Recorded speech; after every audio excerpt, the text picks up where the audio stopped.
spies from China try to steal your mind's elation. And little girls from Sweden dream of silver screen quotation. And if you want these kind of dreams, it's Californication.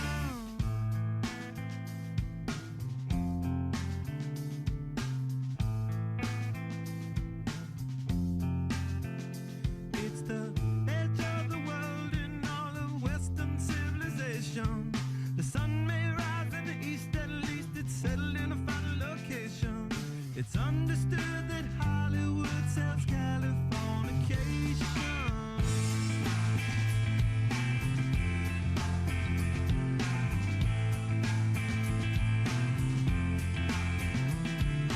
Pay your surgeon very well to break the spell of aging. Celebrity skin, is this your chin or is that war you're waging? Firstborn unicorn, hardcore softcore. Dream of Californication. Dream of Californication.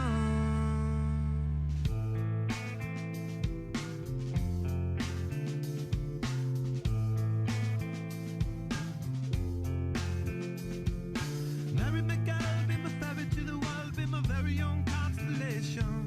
A teenage bride with a baby inside, getting high on information.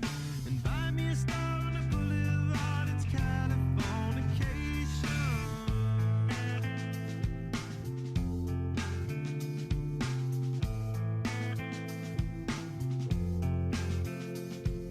Space may be the final frontier, but it's made in a Hollywood basement.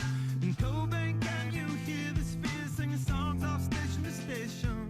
And Alderon's not far away, it's Californication.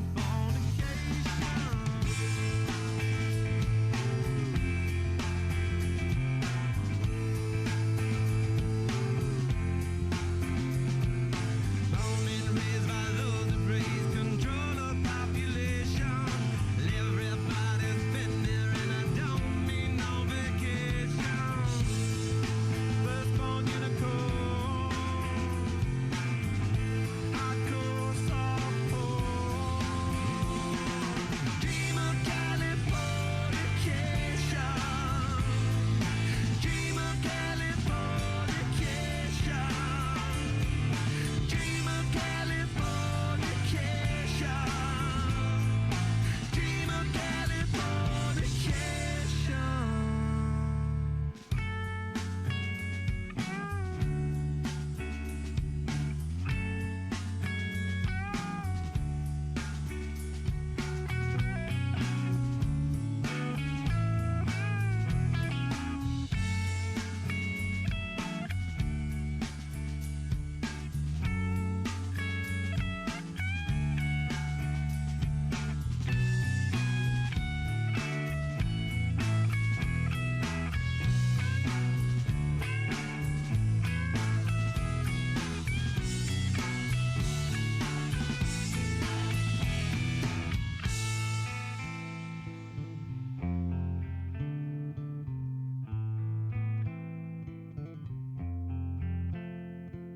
Destruction leads to a very rough road, but it also breeds creation.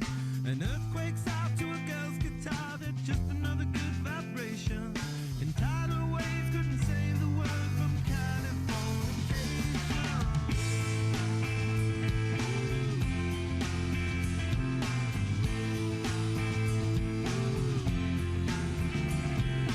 Pay your surgeon very well to break the spell of aging. Sicker than the rest, there is no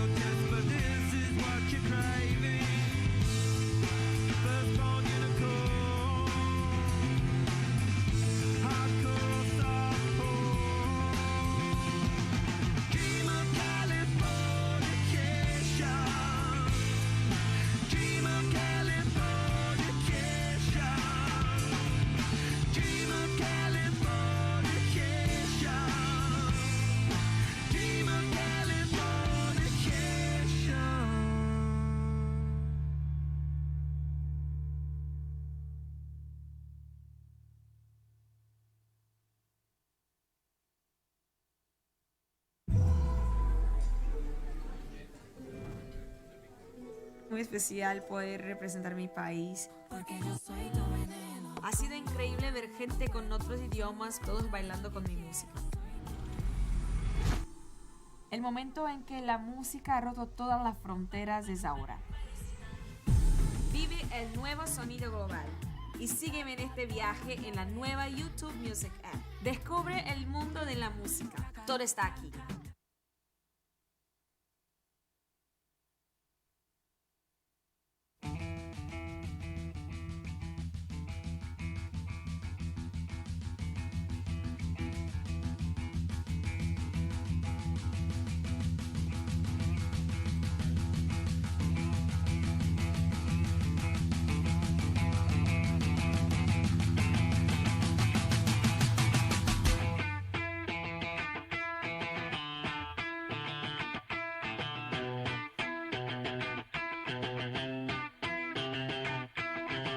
Can't stop, addicted to the shindig. Chop top, it says I'm gonna win big. Choose not a life of imitation. Distant closer to the reservation. Deep off the pistol that you pay for. This pump the feeling that you stay for. In time, I want to be your best friend. East side love is living on the west end. Knocked out before you better come to. Don't die, you know the truth is some do. You're locked in. They have no say in the change. Hello, exchange rate. hello. This is Hello, everybody. Hello, Still- everybody. How organized all you guys are, managing to have lunch and all of those things and still being up to the stage on time for the start. I envy you because I haven't managed to have any lunch yet. Anyway, I am Joe Haslam and I'm a professor at the IE Business School in Madrid. And I'm here to introduce the FinTech panel. So we're going to hear from 9 FinTech startups pitching. What do you need to know about these guys? Just that they have 3 minutes, and we're going to try and get them all on and off. So really all I'm going to ask you to try and do is give a round of applause as they come on, and give a round of applause as they leave. And, you know, it's never easy to do this, even if you've done it a million times. So your support is appreciated, and I'll keep shouting at you guys until you give me that support. Okay. So, starting off is, well, a local guy, if you consider Medellin local, because we're in Colombia after all. So, the name of the company is Beatrix, and the name of the pitcher is David Paneso. So, big round of applause, please, to welcome on stage David Paneso. David! Okay, good luck. Thank you. Hello, everyone.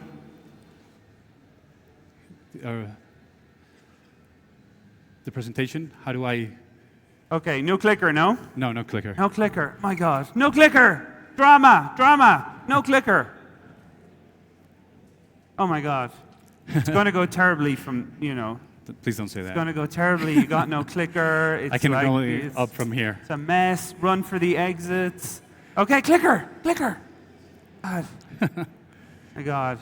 So, Medellin. Oh, here we go. Okay. Brilliant. Okay, I'll Thank you. I'll test it now. Let's All see. right, thank you.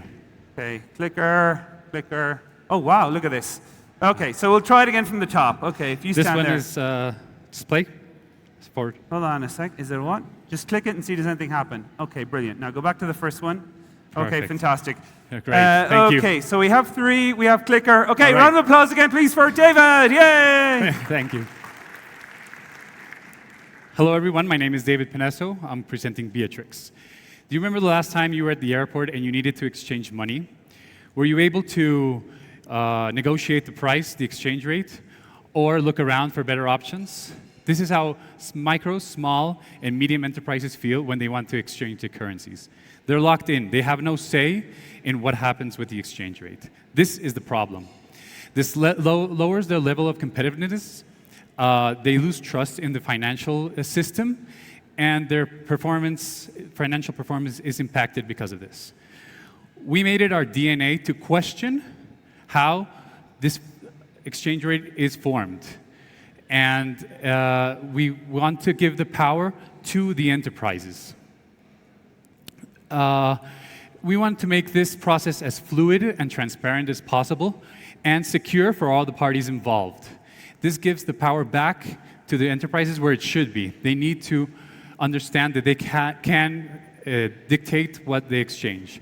This has various value for our stakeholders, like the reduction in information asymmetries. Very simple, Matrix needs 3 variables. You need to set the price, the volume, and the duration of the offer. You need one of your needs can be one on week 1, and then on week 2, a completely different need. We estimate the market size to be around $43 billion. We're going to target 1% of this pie and charging 0.25% on each side of the transaction for a total of 0.5. We estimate our revenue to be $8.7 million for the first year. The team, this is the team. We're from mainly from Colombia, but we have our economists from Peru. We're going to start operations initially in Chile, Peru, and Mexico. Some of our milestones this year have been a successful MVP, the one you just saw in April. We're participating in Factory A in Mexico with Scotiabank. We're also winners of the Startup Chile Seed G22, which we'll be attending next month. And we're starting relationships with a regional banking partner to support our back end of our transactions. These are the milestones. And we're also involved in various sandboxes in Colombia and Mexico. Colombia isn't here because of the regulatory challenges that it faces in Colombian legal system, but we hope to do this with the central bank, Banco de la República, in their sandbox. Thank you. Oh. Okay, I'm afraid that's it. There's no questions. Oh, no questions? Just smile and, you know, Thank get you. your moment in the sun and do whatever you want. Yeah. I know, sometimes there's questions, sometimes there isn't. I think maybe in the final there's questions. That's probably why. So we have to reset the clock is the first thing we need to do. And then we need to get the next guy ready. So if you want to come up on stage. The great thing about this is Yanni from Israel. And the great thing about the name of his company is called Change Labs, so can't mispronounce that. Did you bring your family Thank here you. or anything like that? No, family's not here. Family's So back at home. all your sort of like your support group. Okay, so check, is the clicker working? What do we got here? So does that look familiar? Have you Yeah, ever seen that it before? does. Okay, fantastic. Do one click and to see does it work? It works. Brilliant, because it's important the way you start. The Yeah. first 10 seconds goes wrong, the rest is going to be a total That's correct. disaster. Okay, so let's get 3 minutes on the slide. Okay, you ready? Ready. Do you feel it in the bones? Do you Yes. feel it? Okay, fantastic. Okay, big round of applause, please, for Yanni! Great. Thank you everyone. Thank you, it's great being here. So it's a well-known fact, guys, that retail banks are currently under attack. Their business is being taken away by digital-first challenger banks. And these challenger banks are currently serving over 30 million customers globally, growing exponentially and attracting more and more investment from VC companies. And that makes sense because it's a $180 billion business in the US alone. Industry leaders are saying that if banks don't come to their senses and pick up the pace, they're going to die. Today, it's all about customer experience. And these challengers are winning because of the customer experience they're providing to their customers. It's proactive, it's personalized, it's data-driven. That's what makes them win. Change Labs launched an award-winning artificial intelligence technology that would help banks leap forward by introducing their customers to autonomous banking experiences. And we have been proving that this experience has an increased lifetime value, a high satisfaction rate, and a very strong ROI for banks. Let's see how it works. Our system closely monitors transactional accounts, identifies behavioral patterns in those accounts, and accurately predicts immediate financial threats and opportunities. By using our API, banks can take that predictive data stream and use it to transform their existing banking services into autonomous banking experience for their customers. Last year, we competed against 1,000 fintech companies in the prestigious Open Talent made by BBVA, and we won We're global winners of the BBVA Open Talent 2017. And ever since then, we've been working very closely with BBVA. First of all, launching our service in Alabama for BBVA Compass, monitoring 12,000 accounts, generating $9,000 in monthly revenue. And now we're expanding. We're coming to South America and into Europe, where we have people on the ground that have identified over 50 million accounts that can benefit from our technology. We partnered with IBM to make our technology GDPR friendly and completely secure to the highest standards. And we're a group of experts that are working based on the research, the 20-year research in behavioral economics from the famous Eyal Winter in the Hebrew University. We've taken roles in companies that went through IPOs and major exits.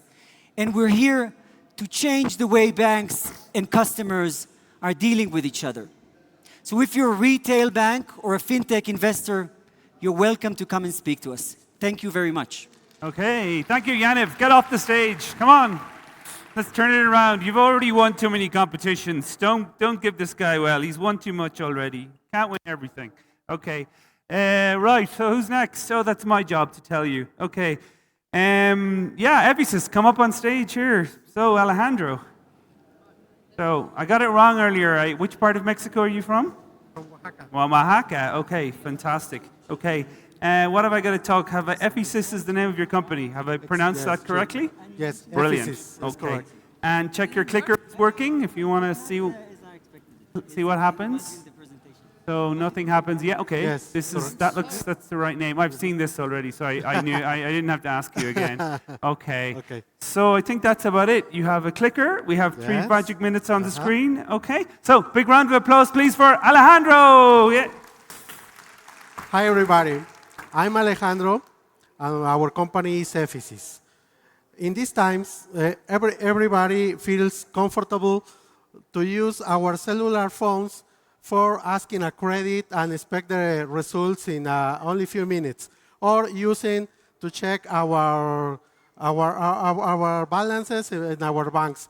But in Latin America, the 40% of the financial intermediaries cannot have access to their customer to these products because the high cost in time and in money of the implementation process. So we want to democratize the financial technology for all the Latin American intermediaries, can provide these tools to all the population.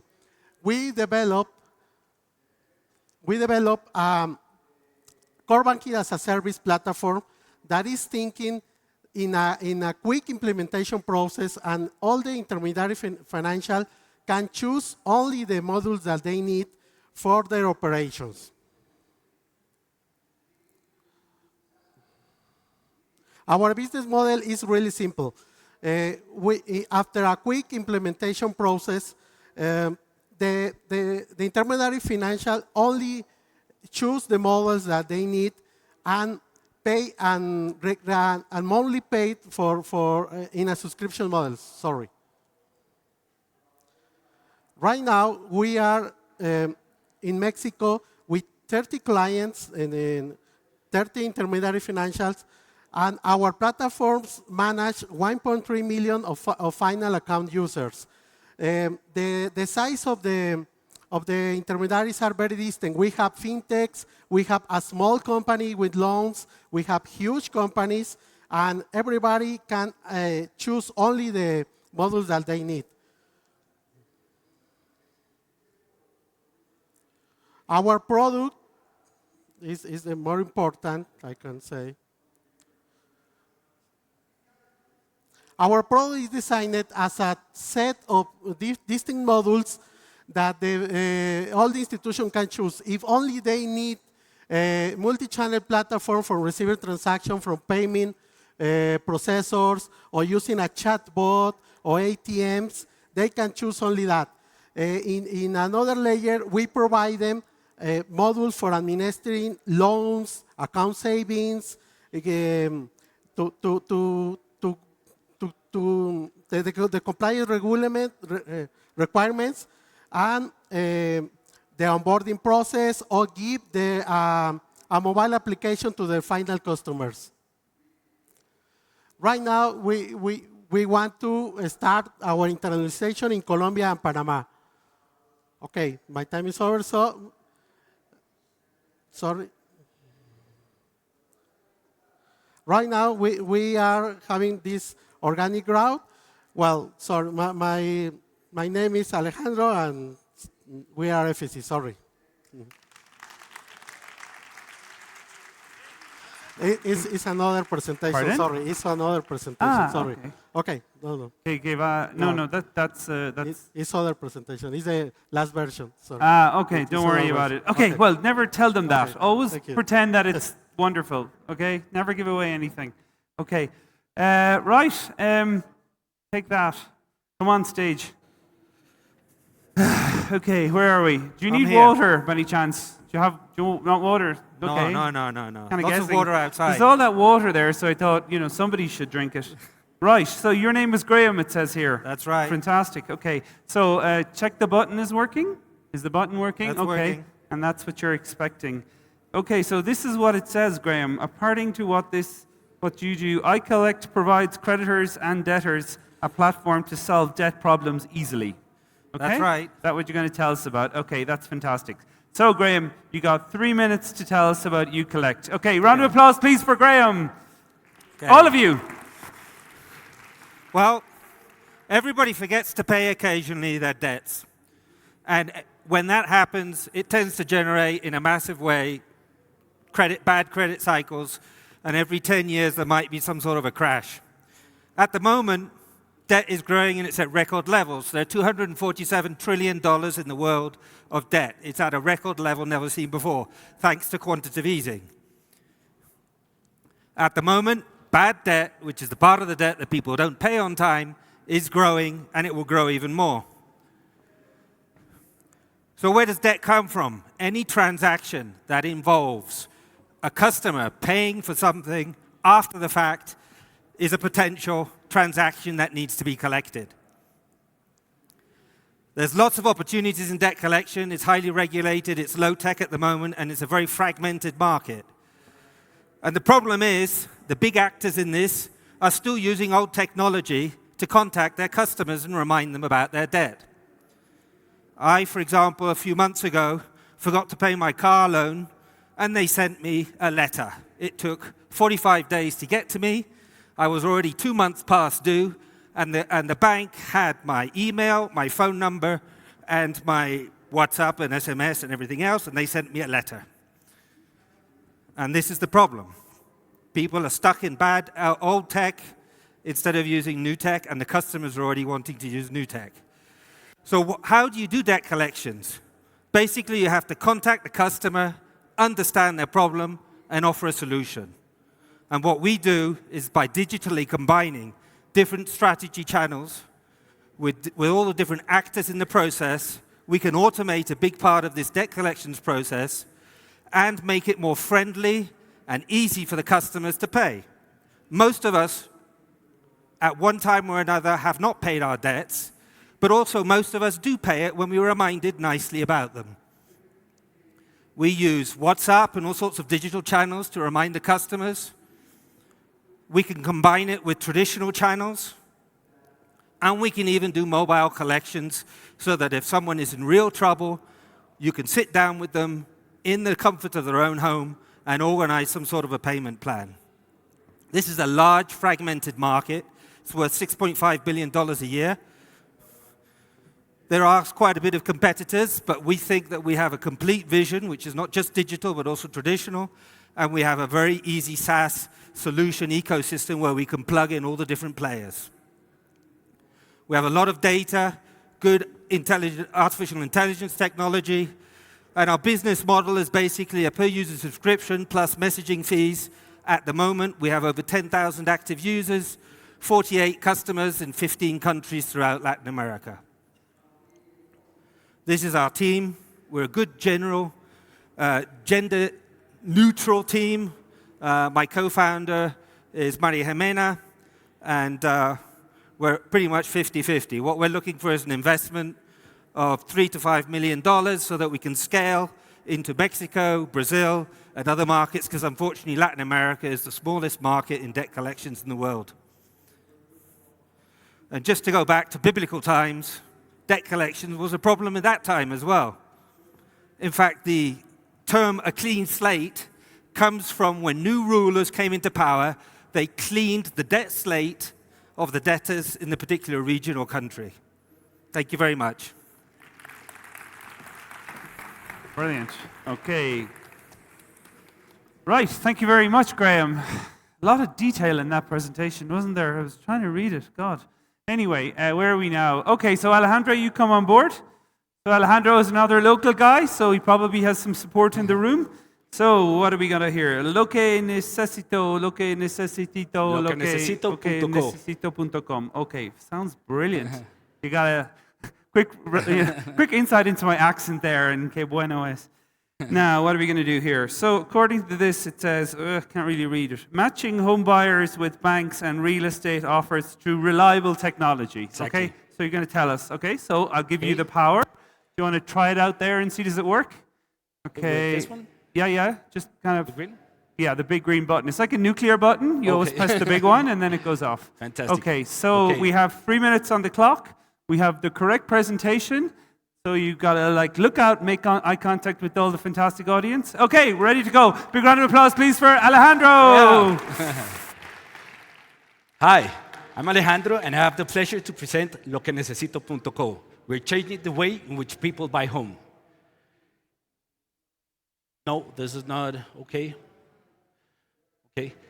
It takes 3 key players to make a housing business: the buyer, the seller, and the bank.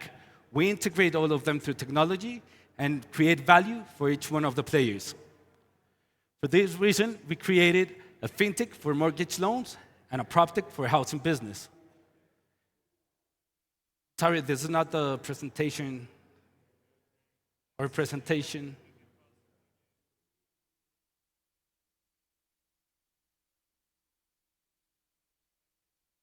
Run!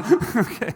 Anyway, right, so we have no choice. We just have to keep going, basically. Okay. That's my whole choice. Okay. So just I'll give do it my best. So we have more than 8 years of experience in banking, real estate business, and technology development. And in the time we've worked together, we have learned 2 important things. The first is that a client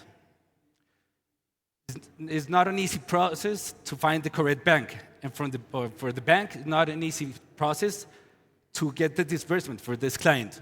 This is why, no,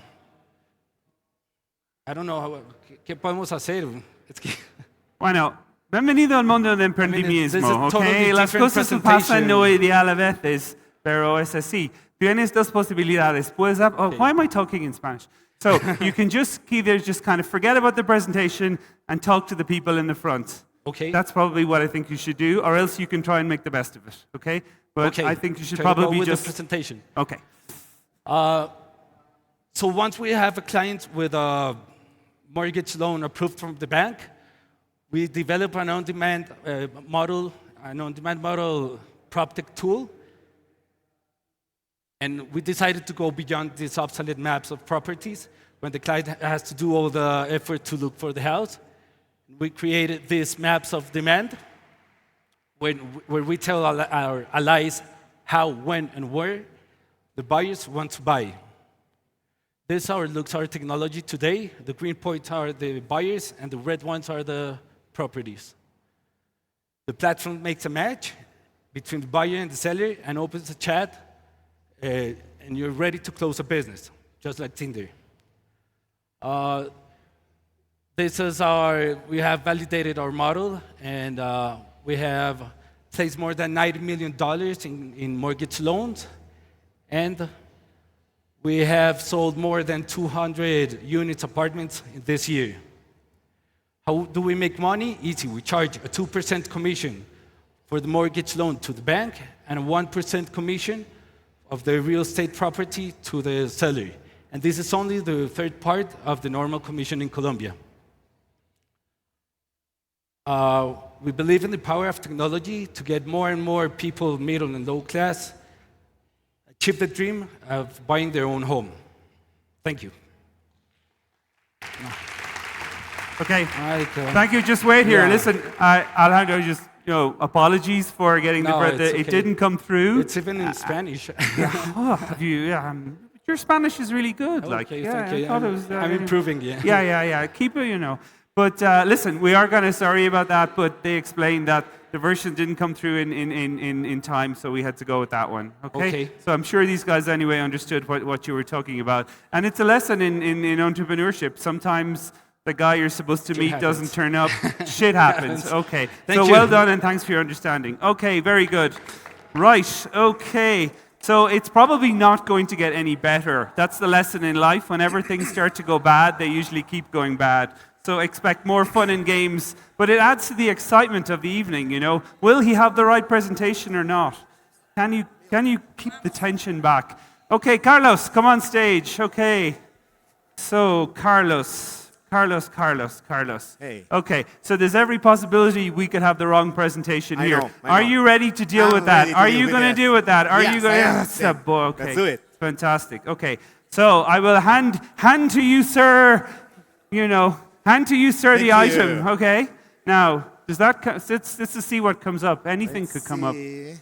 Okay. Which should work. Oh, we just wait. Oh, come, Moyo Okay. AI. Okay, so that looks kind of At least fantastic. That is the right presentation. That's the first one that we need. Ah, right? okay, fantastic. Good. Okay, so we See, just how have can to I wait go for back? 3 minutes to be on Okay, the good. clock. Okay, I always like to read these things out because somebody went to the trouble of writing them. So, help financial institutions on the credit assessment process, lowering risk and boosting their business. Okay, sounds absolutely fantastic. Okay, we got 3 minutes. Okay, round of applause, please, for Carlos. Let me introduce you Yelsi, a girl who lives in Palmira, Colombia. She's a manicurist. Last year, she applied for a credit for a motorcycle. She was rejected twice, just because she didn't have a credit bureau. And this is a problem for financial institutions. This is a problem that's getting bigger. Actually, people are dying. This is a very sad news that happens here in Colombia at the beginning of the year. The market is huge. 3 billion people doesn't have a financial identity. Financial institutions usually measure people on income, occupation, statement, payment capacity, and more. However, we believe that there are other parameters that we assess from people like Yelsi, like values, attitudes, beliefs, culture, and more. We provide qualitative assessment. We don't want to replace the quantitative assessment from financial institutions. We want to add value in order financial institutions can receive and can have an integral view from end customers. We provide a credit score that strengthens the credit risk assessment. We help financial institutions we help to increase 17% of new customer acquisition. Then we also help financial institutions to reduce on 50% on delinquency. We measure the intention to repay. Our solution is based in 3 layers. The first one and the strongest one is psychometric tool. Then we add a model with machine learning and another model with artificial intelligence. This is a customer that before Moyo, they got 3.4 delinquency portfolio. After the implementation of Moyo AI and combining both words, traditional plus Moyo AI, they reduced it to 1.8%, which is 50% reduction on delinquency. In the last 2 years and a half, we evaluated more than 1 million loans and helped to approve 800,000. We started in 2016 in Mexico. Then we got customers in Mexico, Guatemala, Honduras, India, and now we are helping here in Colombia. We charge one setup fee, and we also charge $2 per each score that we issue. In the next 5 years, we plan to reach 100 million people, which will be 100 million US in revenue. The team is the perfect team, the right people we have on the team, specialists on data science, statistics, risk, psychometry, and software development. We are looking for 1.2 million to grow in the region. Remember Yeltsin? I'm happy to tell you that Yeltsin was evaluated back in November in Palmira. She received the credit. She used to provide 2 services per day, mainly for distances. Now, after the credit, she's making 6 to 8 visits a day. That means 3 times or 4 times that she increased their income. Imagine the possibilities for people that we can help. Well, if you identify with what we're doing and our vision of opening financial services to the people that really need it, then support us in this competition. Thank you. Really good. Okay, gracias, Carlos. Carlos. Muy bien. Thank you, Joe. Fantástico. Okay, muy bien. Okay, I love personal stories always. Okay, so Christian, bring the next victim on, please. Here we go. What have we got for you? Okay, so it says here your name is Christian and you're from Guatemala. That's right. Oh, very good. Okay, we're off to a good start then. Okay, so here we're going to go. Get ready to catch. Okay, 1, 2, 3, catch. Yeah. Brilliant. You should play basketball. Fantastic. Okay, so according to this, you do business-to-business payment solution that connects stores to their distributors. Okay? That's right. Right, and that sounds absolutely fantastic. So what have we got? So we just got to wait now for the fun and games with it. Well, don't touch it, you'll break it. Okay, right, try it now. Okay. Okay, try it now. Okay, brilliant. Yeah, Okay, this is it. fantastic. Okay, so this is the right thing. Okay, and we have the magic 3 minutes. Okay. So listen, there's only 3 more of these left. So Christian is the first of the last 3 to go. So, Christian from Guatemala, Pagalo. Big round of applause, please. Thank you. Thank you.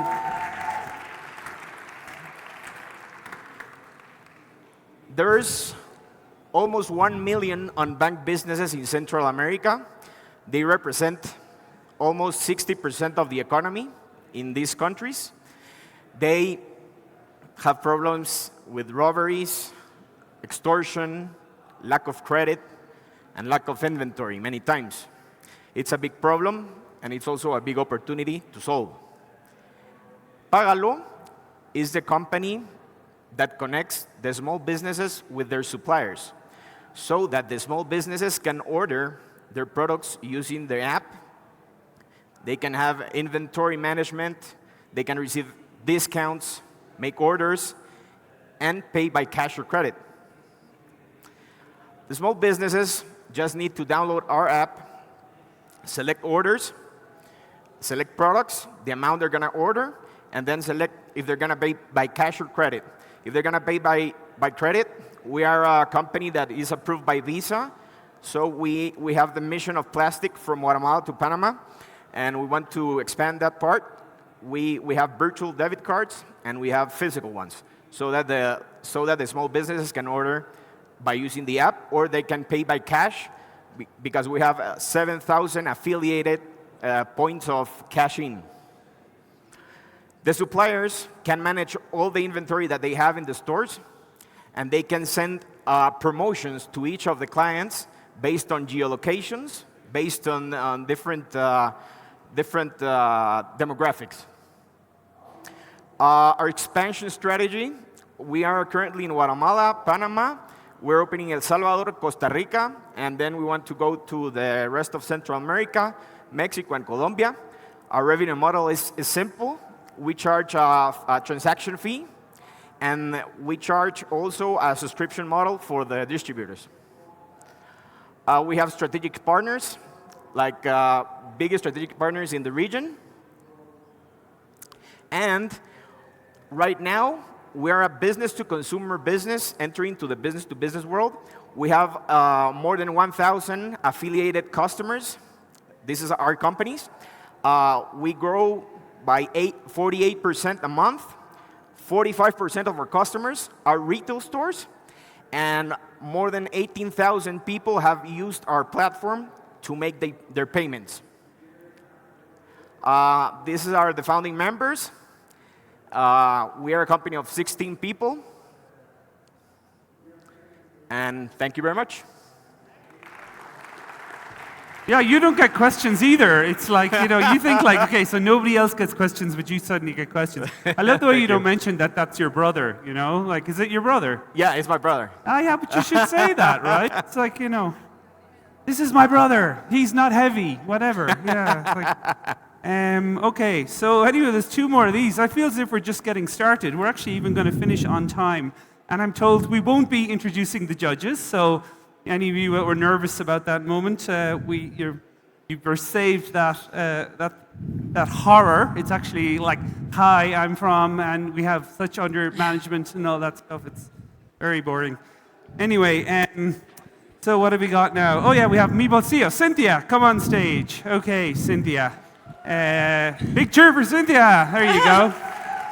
So, let me begin by handing you, okay? Perfect. So that's the first thing. Now, let's check, does it work? By handing So that I'm thing? over here. I just put play here. Here we go. Okay. Okay, nearly good. Okay. Fill in some time. Okay, you're pressing it hard. Oh, there we go. There. Okay, fantastic. Okay. Okay. Right. There's a risk it's not the right presentation, yeah?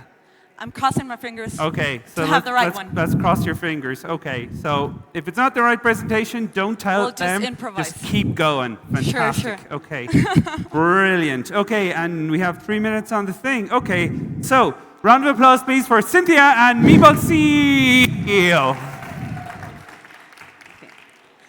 Hi, I want to share the story of Peta with you. Peta is a micro-entrepreneur in Lima, Peru. She was one of the first ones we shared our solution with.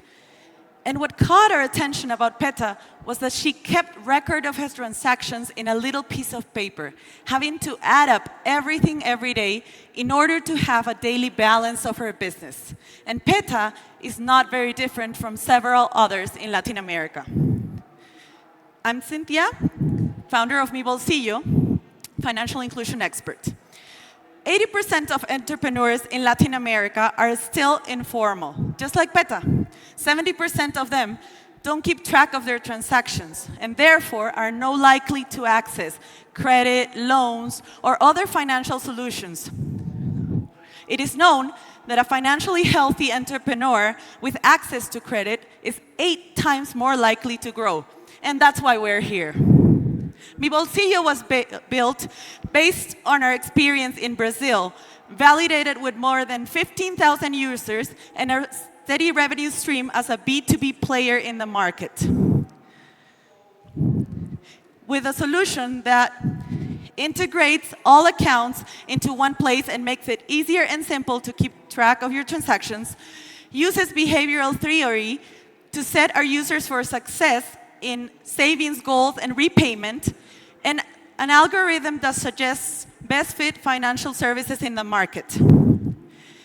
With more than 3 years in the market, a team of 10 experts, having raised more than $100,000 in seed capital, and our experience selling to medium and large companies, we're jumping to Peru and other economies, knowing that the microfinancial institutions are willing to tap into our solution in order to reduce default rate and grow product uptake from our end users. In fact, one of our innovations is that we reduce by 2/3 the underwriting costs for MFIs. Another of our innovations is that we have created the alternative credit score Mi Bolsillo, which is the first one in the world to use history tokens as one of the metrics. By doing this, we're shifting from only creating financial access to creating and assuring financial health. In the next 3 years, we're planning to reach 5 million users in Latin America and are looking for partners who believe in our vision. Thank you very much, and I invite you to join us in the real revolution of SMEs finances. Bien, Cynthia, gracias. No hay preguntas, no nada.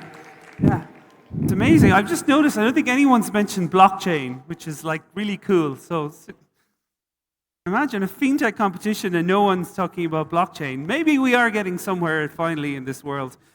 Right, so sadly, although not sadly, maybe actually happily, The last speaker is Ana Maria. Okay, come on.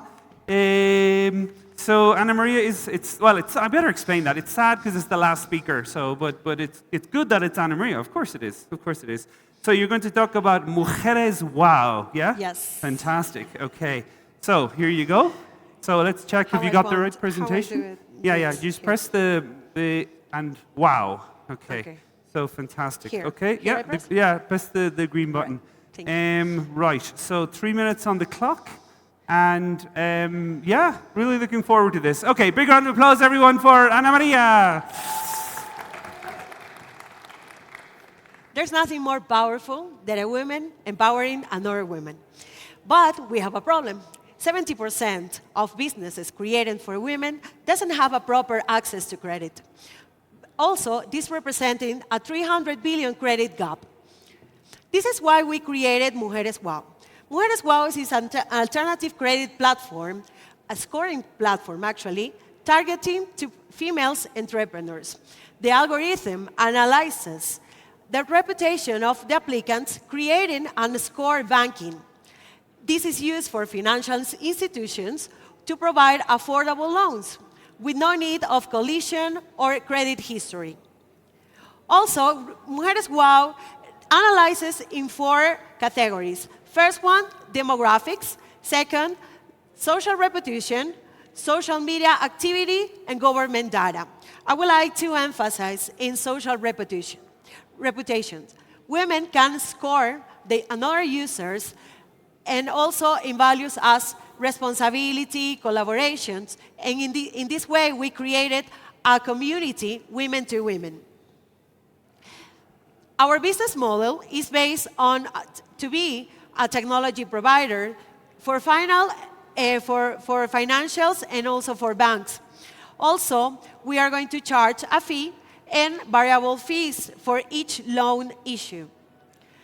Our value proposition, first of all, is to create a product that differentiated the banks. So that means they have a new segment, a profitable segment, the females. Also, we are promoting the financial inclusion, and that means that the bank will have a brand equity, and also we have a social impact. Also, our platform will reduce the cost of processing the loans, and also will have something more faster, so the users can have faster the loans. Our plan to have a better scalability is based actually on the community. We want to improve this, and also this can be, we can offer for our users services such, for example, retailers, for example, payable services, and also rewarding and loyalty. We are looking for 350 for capital and growing 8% we are going to have in these 6 months. Also, we have earned 2,000 big media, and also we won a prize in Ecuador. This is our team. We are siblings. So we invite South Summit to all be wow. Thank you very much. Brilliant. Okay. Enhorabuena. Gracias. Okay. So, as we said, there's no questions to everyone. So if we could ask the judges, please, to finish up and get their final totals in. We very much appreciate the work that you do and all of those things I'm supposed to say. Right, and that's kind of it, actually. So we're just going to, there's no more people to present, so I just want to say thank you to David from Beatrix, to Yanni from Change Labs, to Alejandro from Ephesus, to Graham from IU Collect, to Alejandro Lo Que Necesito, Carlos from Moyo, Christian from Pagalo, Cynthia from Evo CEO, and finally Anna from Mujeres Wow. So thank you very much for me, and thank you very much to you. I'm just going to hand over the stage to Alex Pereira. Bye! Vale. Genial. Juan, ¿no? Okay. Bueno, ya está, ¿no? Muy bien. Sobreviviendo, que no es poco. Las preguntas, ¿no? Thank you, sir. Las preguntas es para la final, sí. Yo ya sabía yo.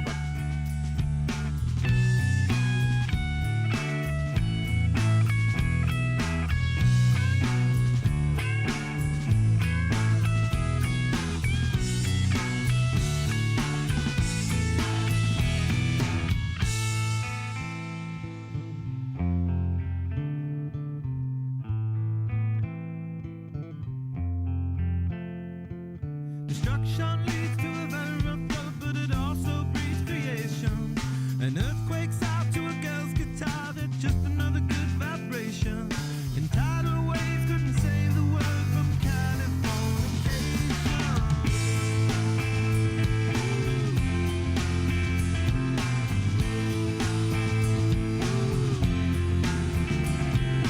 Hey, I Sergeant Barry, while the brave the smell of aging.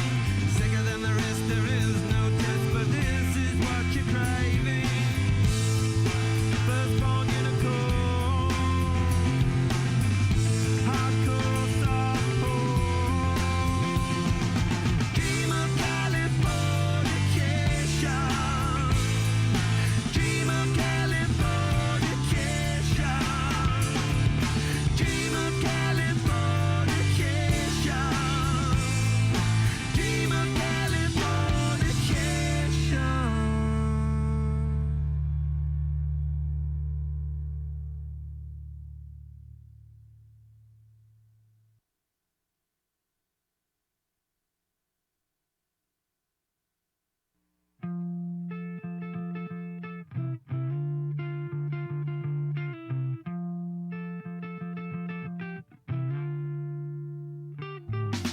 Scar tissue that I wish you saw. Sarcastic Mr. Know-It-All. I'll close your eyes and I'll kiss you, 'cause with the birds I'll share. With the birds I'll share this lonely view. And with the birds I'll share this lonely view. And push me up against the wall. Young tuck girl in a push-up bra. I'm falling all over myself to lick your heart in case you're here. 'Cause with the birds I share this lonely view. And with the birds I share this lonely view. And with the birds I share this lonely view.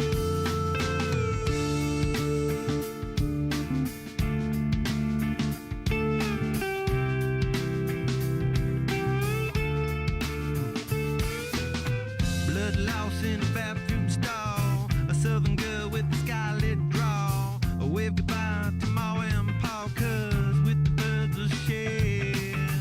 With the birds I share this lonely view. And with the birds I share this lonely view. Soft spoken with a broken jaw. Step outside, but not to brawl. And autumn sweet with call it fall. I'll make it to the moon if I have to crawl. And with the birds I share this lonely view.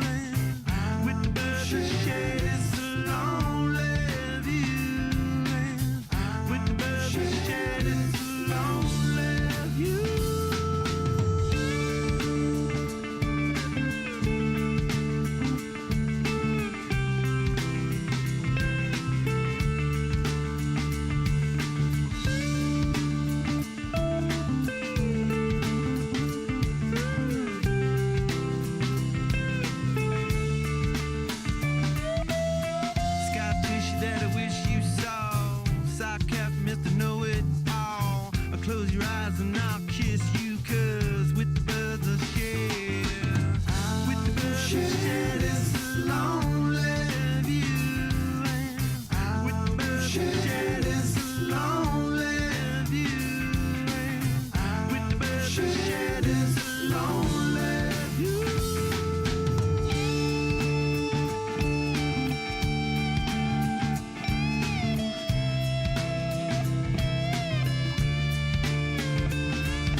And we are back.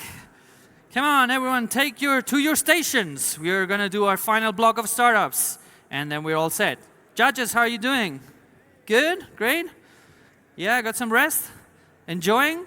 I just heard, just for everyone, I just heard one of the judges saying, it's so hard, they're so good. So, you guys are doing a great job. Okay, people at the back there, there's still some free seats there. So if you want a seat, we have space there.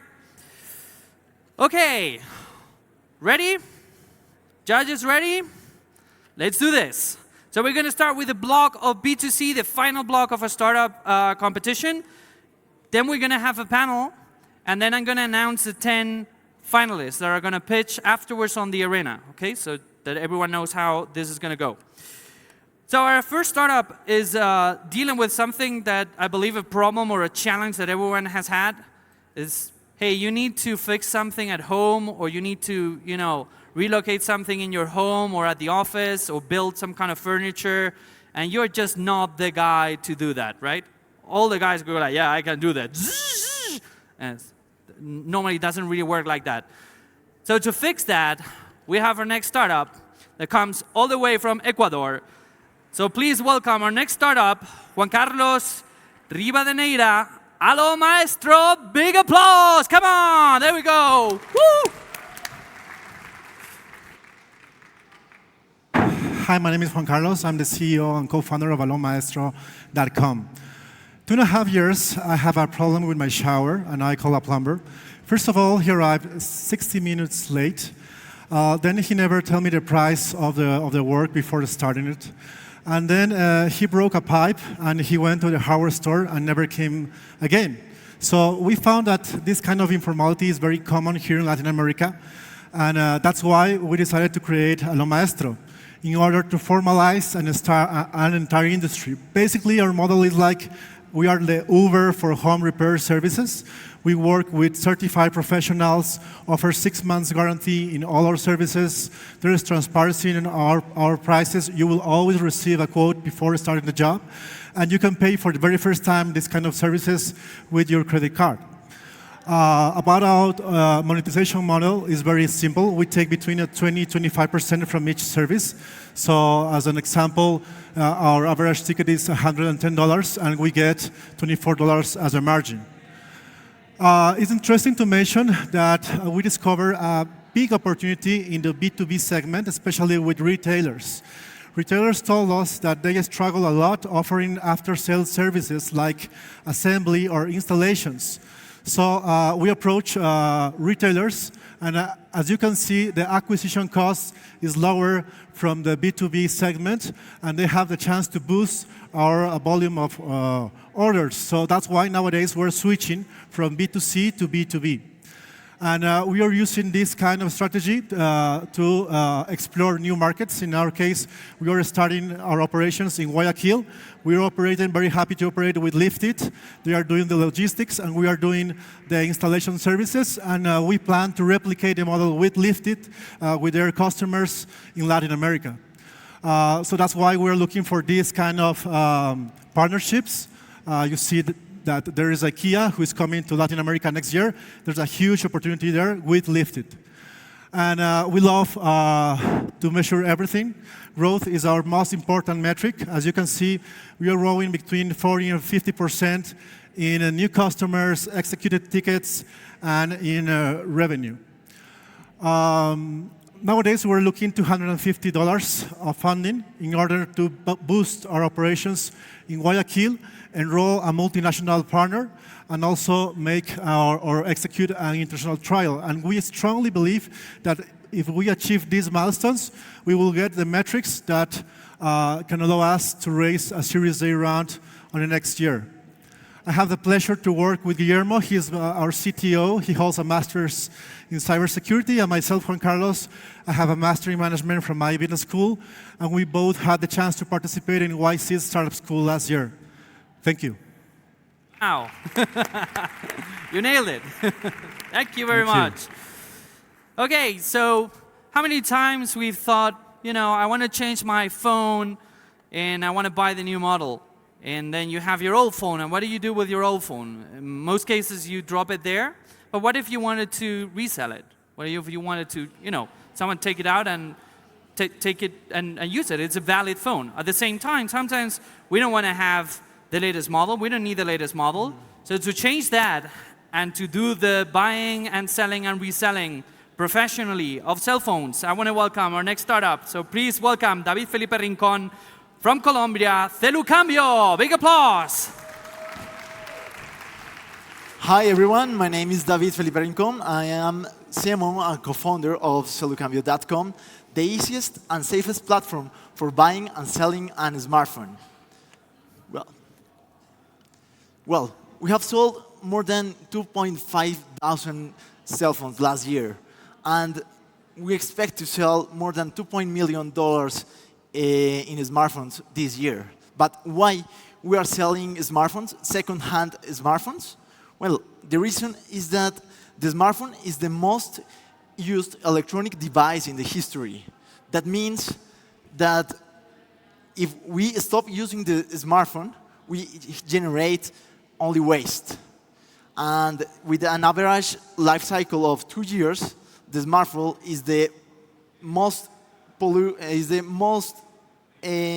device that contaminate, that pollute more in these days. Why? Because building a new phone requires 910 liters of water and generates more than 80% of the device total CO2 emissions for 2 years. So there's another problem. The problem is basically that there is not a safe place to sell or to buy a new phone. Why? The main reason is that in Latin American market, the Latin American market is polluted by an illegal market of stolen and smuggled smartphones. And the ones that are sold in a legal way don't give any guarantee. So customers mistrust this market of second-hand smartphones. We give a second life to smartphones by a model based on circular economy. What is this? We buy second-hand smartphones from people like you or from companies. We analyze them, we check it, and we fix them. And finally, we sell through our exit channels. Which are our exit channels? The main channel is our e-commerce, our platform that gives the opportunity to customers to acquire and use a smartphone up to 60% cheaper than a new smartphone. We also have 5 convenience stores in shopping malls in order to give the opportunity to customers that are not in the online channel. Also, we give guarantee of satisfaction, of legality and functionality for customers for 3 months. Our model, sorry. Okay, thank you very much. Our model is based on a business model that has been proved around the world. In China, the key player is iHushou, who is selling more than $1.8 billion in smartphones. And in Brazil, the second key player is, the biggest player is Turcafone. Final words. Is Turcafone. Thank you very much, sorry. Come on, tell them one last message. One last message.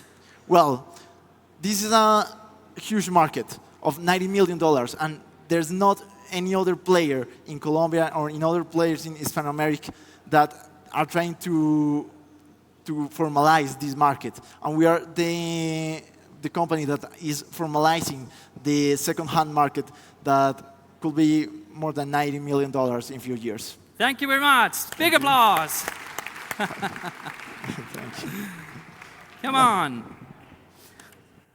So we're changing a little bit. We're talking about, the kind of property that you have, reselling, buying. But sometimes you have to deal with the community, right? You live in a condominium, you live in a tower with a lot of people, and you have to go to that horrible meeting to talk about who's going to fix what in your building, right? If you haven't been there, trust me, it's horrible. Now, as many other places are being digitalized, some of the things are still not being digitalized. So to disrupt that space and to help condominiums and buildings and communities do stuff more efficiently, please welcome our next startup, all the way from Chile, José Miguel Oyarzo, Eddie Pro. Boom.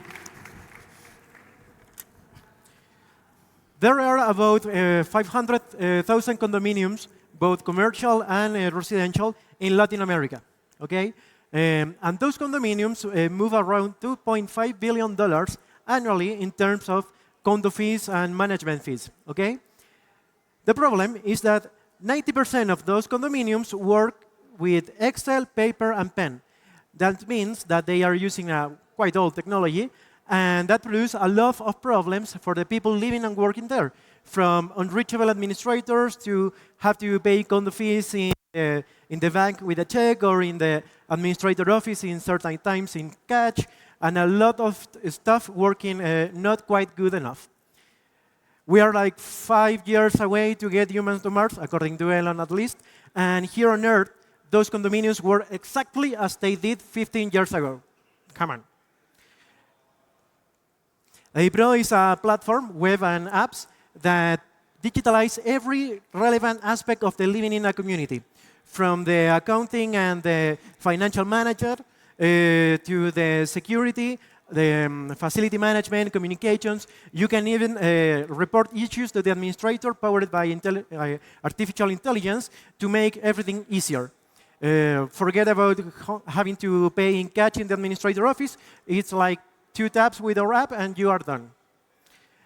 Our long-term goal is to become the operating system of buildings and condominiums, okay? And currently, there are alternatives in the market, and pretty much all of them are tools that help the administrator to do an easier job and produce like no value at all to the community. And most important, as I said, 90% of those condominiums anyway work with Excel, not with those apps. So a real competitor is Excel. We operate as a SaaS with an average ticket of like $80 monthly per condominium. We are currently in 300 condominiums in Chile mostly, with a team of 16 people. We are going to get a revenue this year for about $300,000. And most important, we triple our MRR, monthly recurring revenue, in a year from 60 condominiums to about 240. My name is José Miguel, and I'm looking forward to talk with you a little more in the one-on-one meeting area. We have quite interesting, unique economics and metrics to share with you. Thank you. Hola, hola, hola. That was fast. We are. Okay, so we're going back to the mobility space. Who here uses car sharing services? Raise your hand. Oh, not a lot of people. They're cool, you know? And they save the planet. I'm a big fan of car sharing, but I live in a very lucky city where I don't know how many car sharing companies we have in Madrid, but at least 5 or something like that, and scooters and bicycles and all kind of things that move long and short, and all of them, most of them electric. But there are not that many places in the world that can achieve that. So our next speaker is actually going to bring one of the leading startups that's pushing the electric vehicle car sharing modality, especially here in Colombia. So please welcome our next speaker, Mauricio Guzmán, CEO of Emobi Car Sharing Technologies. Thank you. Thank you.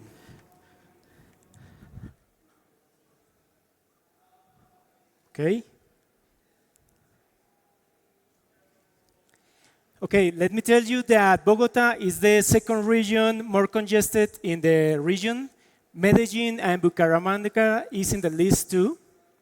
As well, more than 6 million people die because of the air pollution each year. So the transport sector is or plays a really important role in this problematic. With the MOVI, we can help those problematics in a positive way. Don't pass the, okay. And as well, we identify that the mobility has a lot of opportunities. And how you can use a MOVI. You just need to download the app, and you are ready to book and drive an electric car. As well, you can deliver it in more than 60 locations around the city. The next step is create an intermodal concept using scooters and bikes to connect with the car fleets and with the massive transport services available in the city. As well, we are working to include new technological issues like machine learning, artificial intelligence, and big data. The valuation of the private transport in Bogota is at $2 billion, and we estimate that shared mobility can participate in $200 million. Two issues of interest about competitors is that we are 100% electric, and we have more options about mobility. 35 is you can rent the car per minute, per hour, or per day using the app.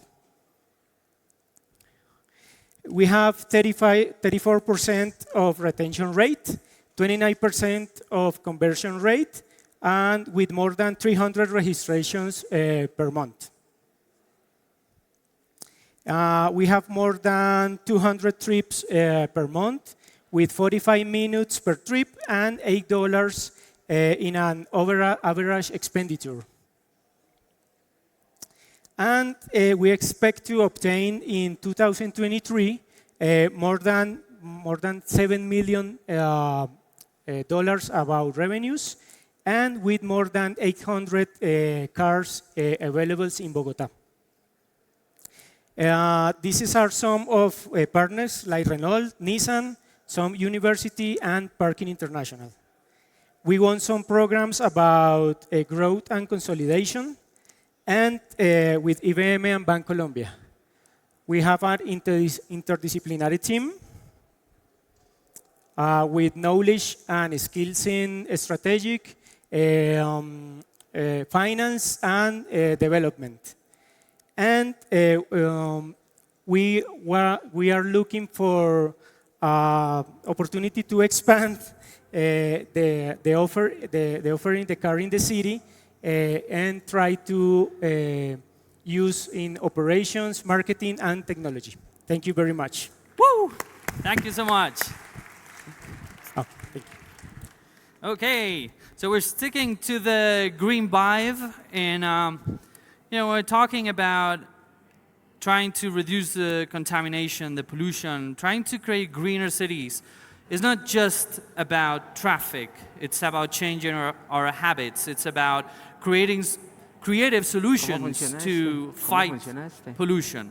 And our next startup is actually a very creative way of fixing this problem, or at least reducing this problem. So please welcome our next stage that develops incredible paint that decontaminates the air. So please welcome Green One, Jorge Patiño. Big applause. Come on, bigger guys. I want to hear some noise. Hello, everyone. Can you hear me back? Okay.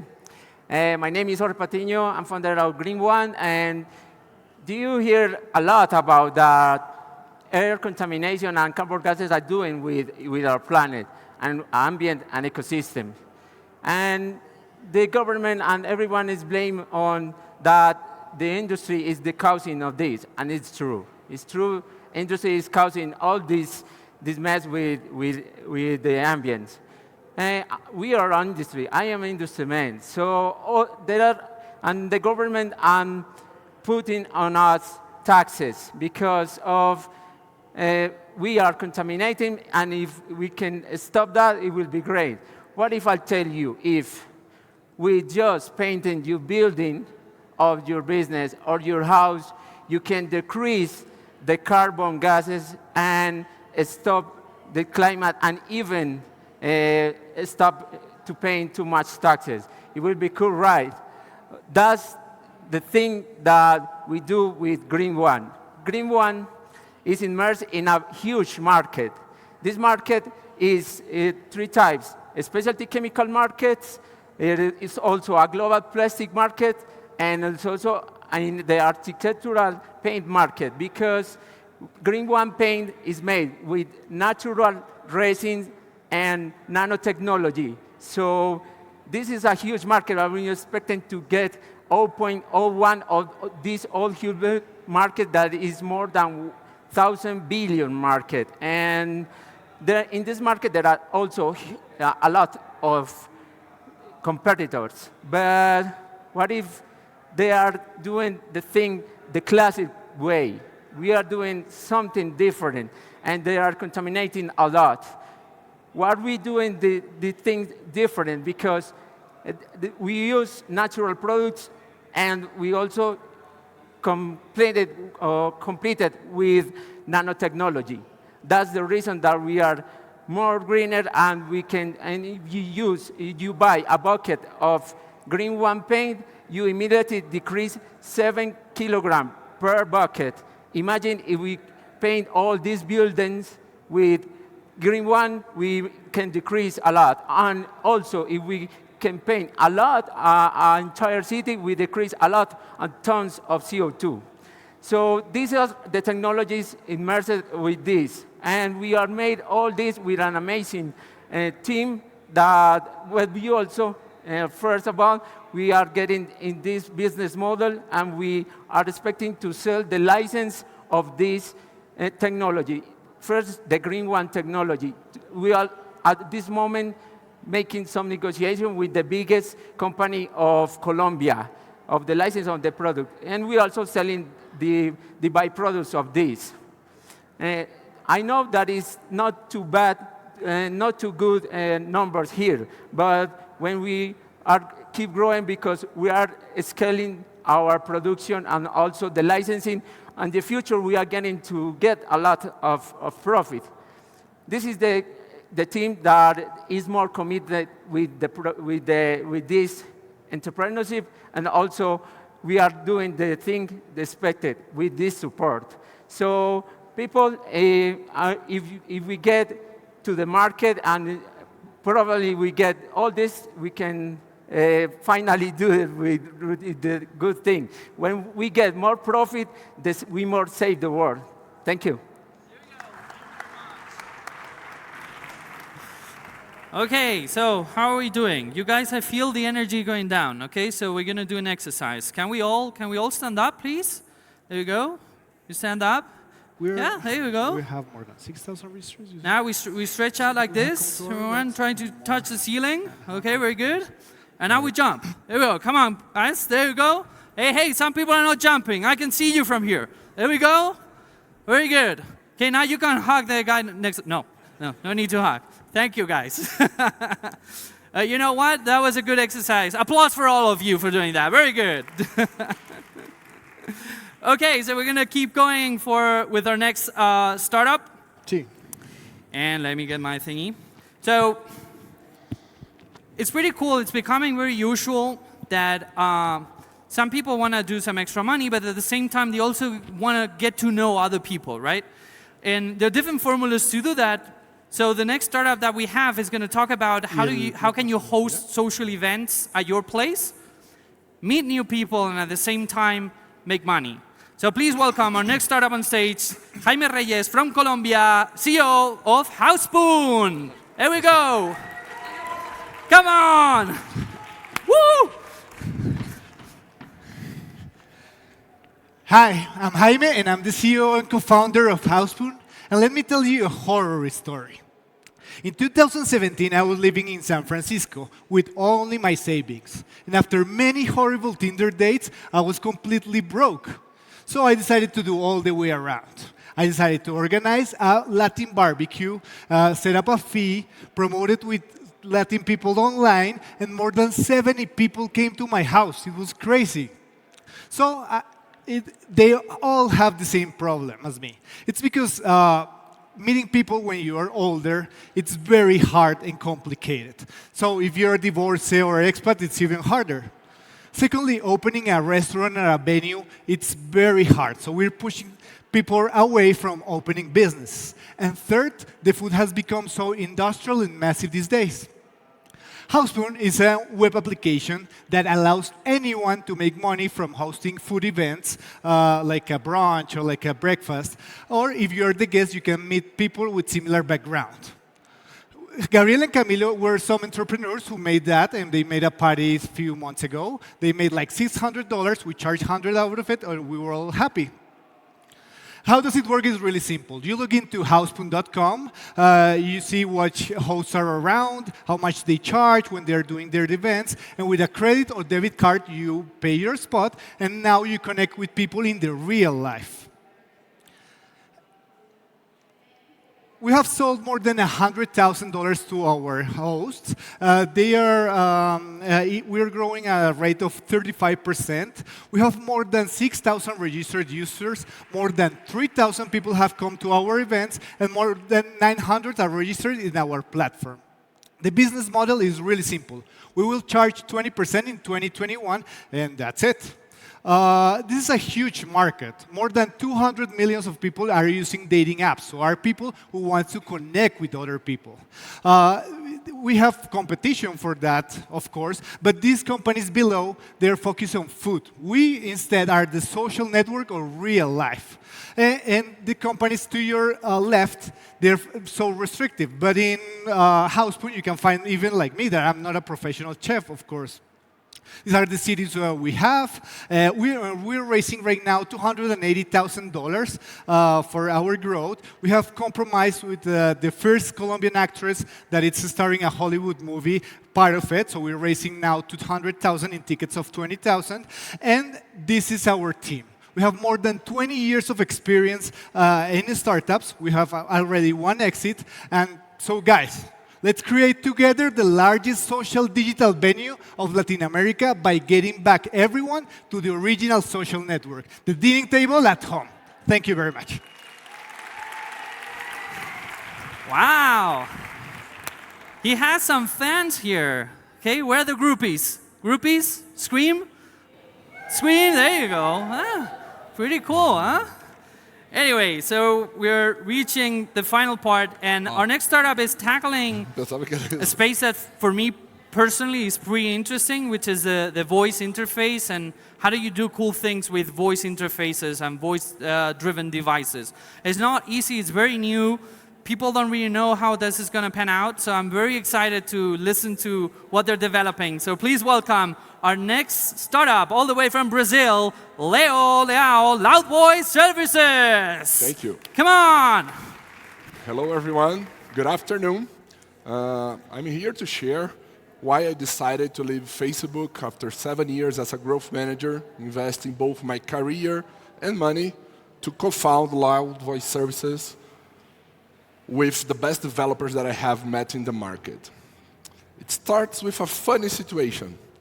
And it's actually very funny to think that we are in 2019 and large companies are still hiring an army of people, paying them as little as possible, that's the truth, sorry, putting them behind phone lines to help clients navigate through messy problems and processes. It's even funnier to think that $350 billion are spent every year on this situation. And we know by now that 50% or so of all incoming requests could be automatized. And that's exactly what we are tackling with Loud Voice Services. So basically what we did was we developed a software during the past year, an artificial intelligence that is able to humanize and deliver solid and real conversational experiences between humans and bots. Through our software and product that we call Conversation Chamber, companies and developers can create voice experiences, human-like voice conversation, and deliver it on any voice channel available today, from phone to smart devices or interfaces such as Messenger. And let me tell you where we are today as a company. So we started with us co-founders closing the first deals. We raised $500,000 in the past year, hired a few sales reps. We are now with a monthly run rate of $50,000. And we are doubling down on the partnerships that we are closing with large contact centers and telco system integrators, companies that have been selling IVRs, Genesis, Avaya, Cisco, in the past years are eager to join us in order to deliver significant cost reduction through solid and nice experiences. Our pitch is to approximately deliver 50% cost reduction in every process that we are able to touch and automatize. It's not possible to automatize everything through voice bots, but we believe that around 70% of all processes are possible to automate. And we are basically here expanding internationally, looking for companies, designers, developers, investors, partners that want to join us in building the future of customer care. And that's it.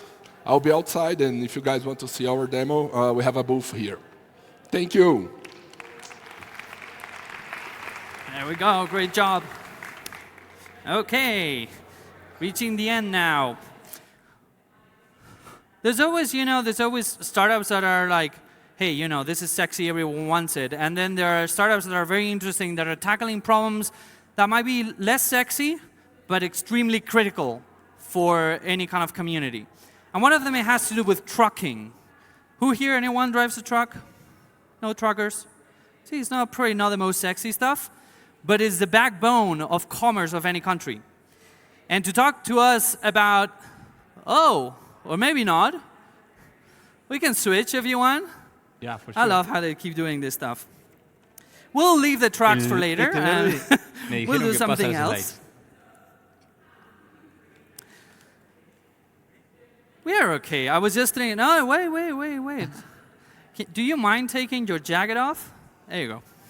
Yeah, it's for a reason. We're going to talk about wellness and getting fit and booking classes. And to talk to us about that is someone that clearly is attending classes. So please welcome Cristian Rocha, CEO of Savvy. Big applause. Hi, I'm Christian, one of Savvy's founder. Savvy is the first on-demand platform for fitness and wellness industry with dynamic pricing. ¿Está cambiado esto otra vez? So, how many of you have had this feeling of wasting your money in a gym membership? How many? Come on, don't be shy. Okay, around 40% in this room. In fact, 60% of gym users stop going to the gym after 3 months. That's a lot. This is a problem for both, for fitness center and users. Users feel they are wasting their money, so as a consequence, they won't buy a membership anymore. Fitness centers have increasing difficulties in retaining their users. The fitness penetration is very low in Latin America, as for example, in Colombia, only 2% of Colombian population goes to a fitness center. Compared to the US, which is around 20%, there is a huge opportunity of growth. The fitness market is already huge in Latin America, as it represents $6 billion, and it will continue to grow. In Savvy, we believe in a future where you only pay for what you consume. So, what is Savvy? Savvy is a marketplace which offers multiple choices among more than 60 activities on where you don't pay any membership. Yes, I said any membership, nor with the gym, nor with Savvy. So you only pay for what you consume. And in Savvy, we have dynamic pricing. So you can consume fitness and wellness services at a very low price in off-peak hours and at a normal price in peak hours.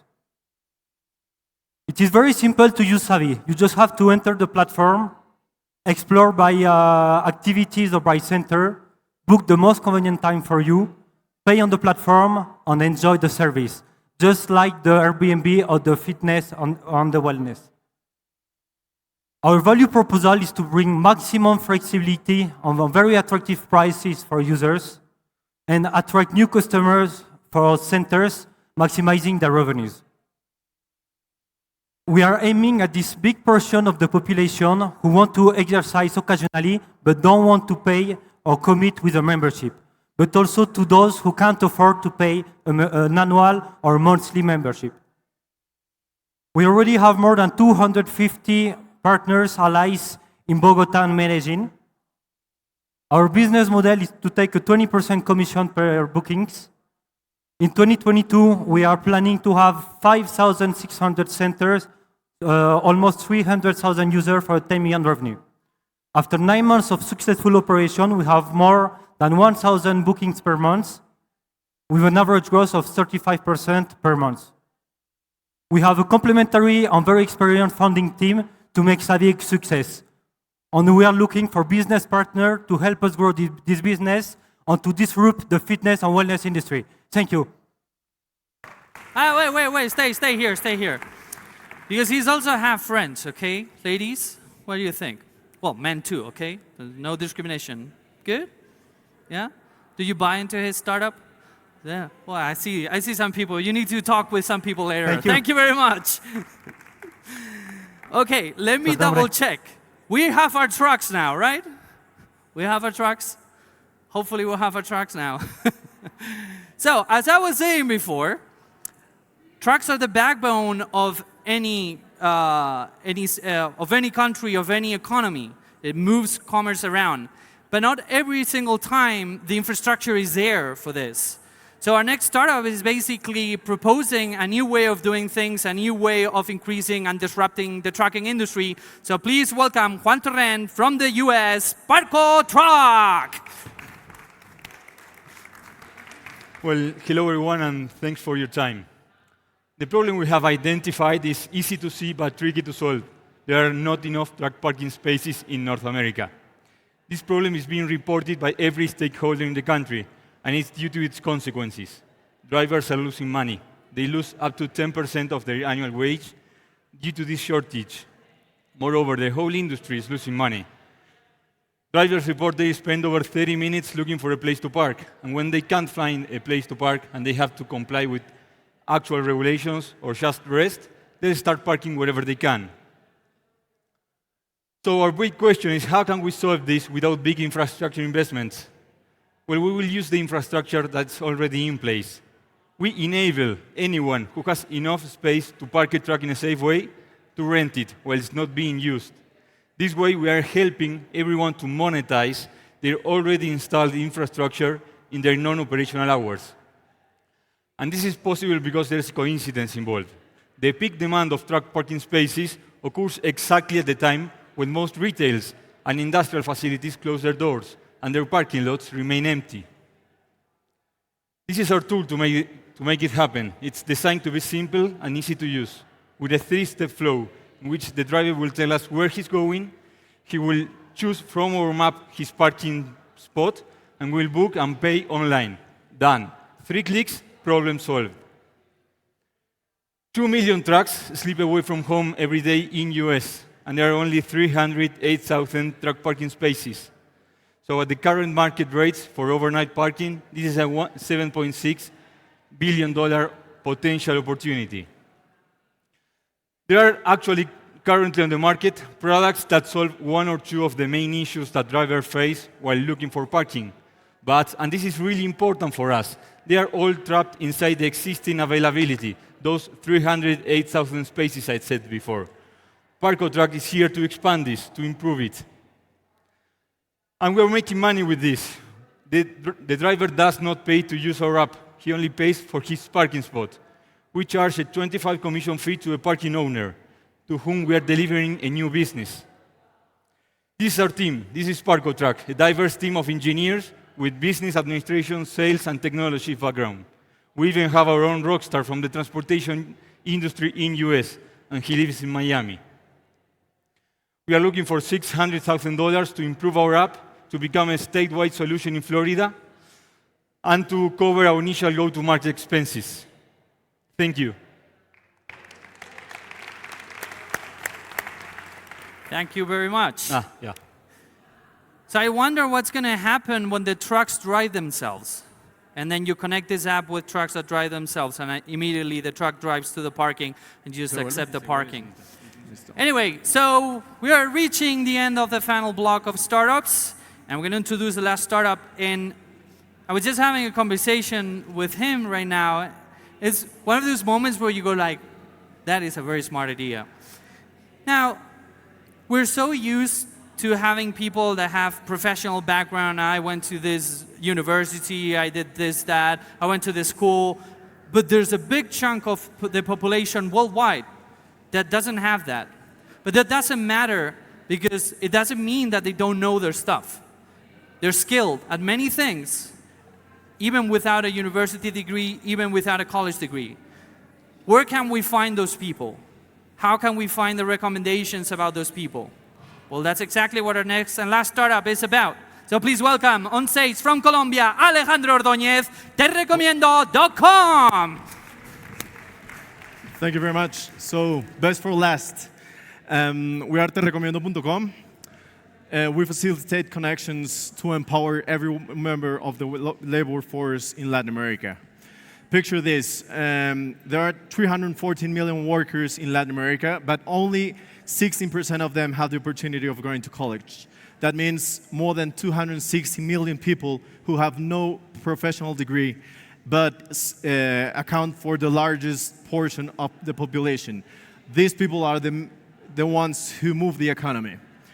The problem is that job postings are highly atomized, and most of the times that information is not completely reliable.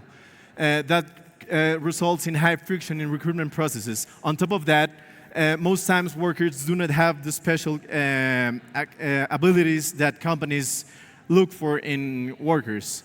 That's why we created the first platform in Latin America that combines employment plus social networking and validation of knowledge through the use of digital badges. That's one place to find formal job offers, connect with people for the bulk of the mass of the population, and validate and acquire useful knowledge for the working life. The team we are two co-founders. We've known each other since we were 5 years old. Our first investors were the founders of domicilios.com and Merkeo. We've received investment from 3 families, and we have as advisors Gregorio Marquez. He's the founder of elempleo.com, the first job platform in Colombia, and Silvia Escobar, who's the president of Terpel. So far, we're getting close to 1 million users in Colombia. We cover 87% of the territory. We have more than 4,000 companies who've worked with us, and we've processed more than 2 million job applications. This is pretty much our vision. For us, employment and education are two sides of the same coin, and there's no reason why these activities should be separated in different platforms. The recruitment market holds around $37 million, but Latin America is still too small because there's no one taking action in this market. And e-learning market is supposed to grow to $8 billion just for Latin America with an annual growth of 14%. The business model is that we charge companies and recruiters who want to use the platform. We charge them annual fees. We charge the workers who want to get these digital badges that show what they know how to do. And we're using segmented advertisement. Right now we're doing through Google Ads, but we know we can do it ourselves. These are the 17 goals of sustainable development set by the UN. We impact directly 5 of them. We're looking for $1 million to operate for 18 months. And what we want for you is to help us improve the quality of life of Latin American workers. Thank you very much. You can get in touch with me. That's my email. Here we go. Thank you so much. Thank you. Great job. Okay, so guys, we're done for the startups. See? We're going to have a panel now, but we're going to take a 5-minute break before we start the panel to get everything ready. As I said before, after the panel, I'm going to announce the 10 finalists that are going to be pitching on the arena stage right afterwards, okay?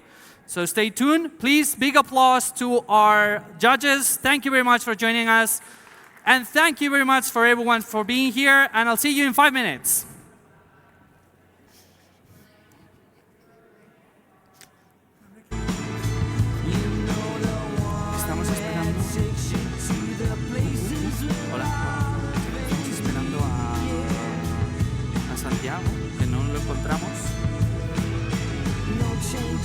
momento. Y si Santiago no aparece, por donde queráis. Yo me pongo yo en el extremo, si queréis, me pongo allí en el extremo de allí, me dejáis eso y el resto. Pero vamos, si queréis me pongo yo primero y luego ya os llamo. Estoy llamándole a uno. Sí, las podéis dejar aquí si queréis.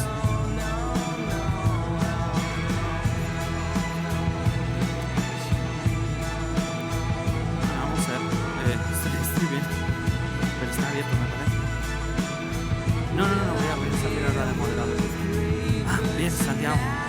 Caballero. Genial. Micro. Ahora mismo, micro. Ahí, el último panelista que se queda.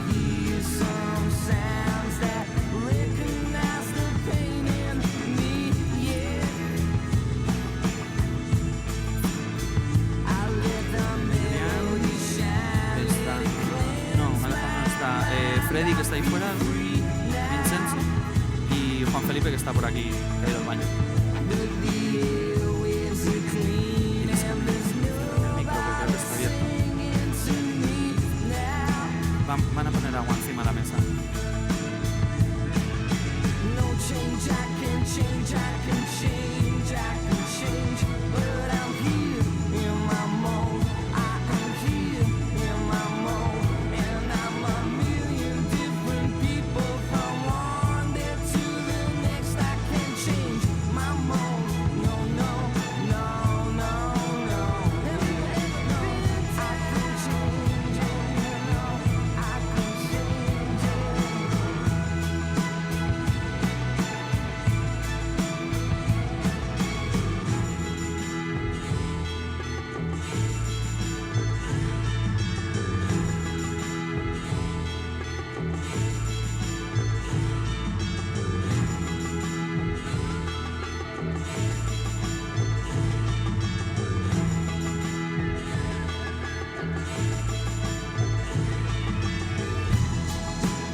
Hoy nuestra tierra vuelve a brillar.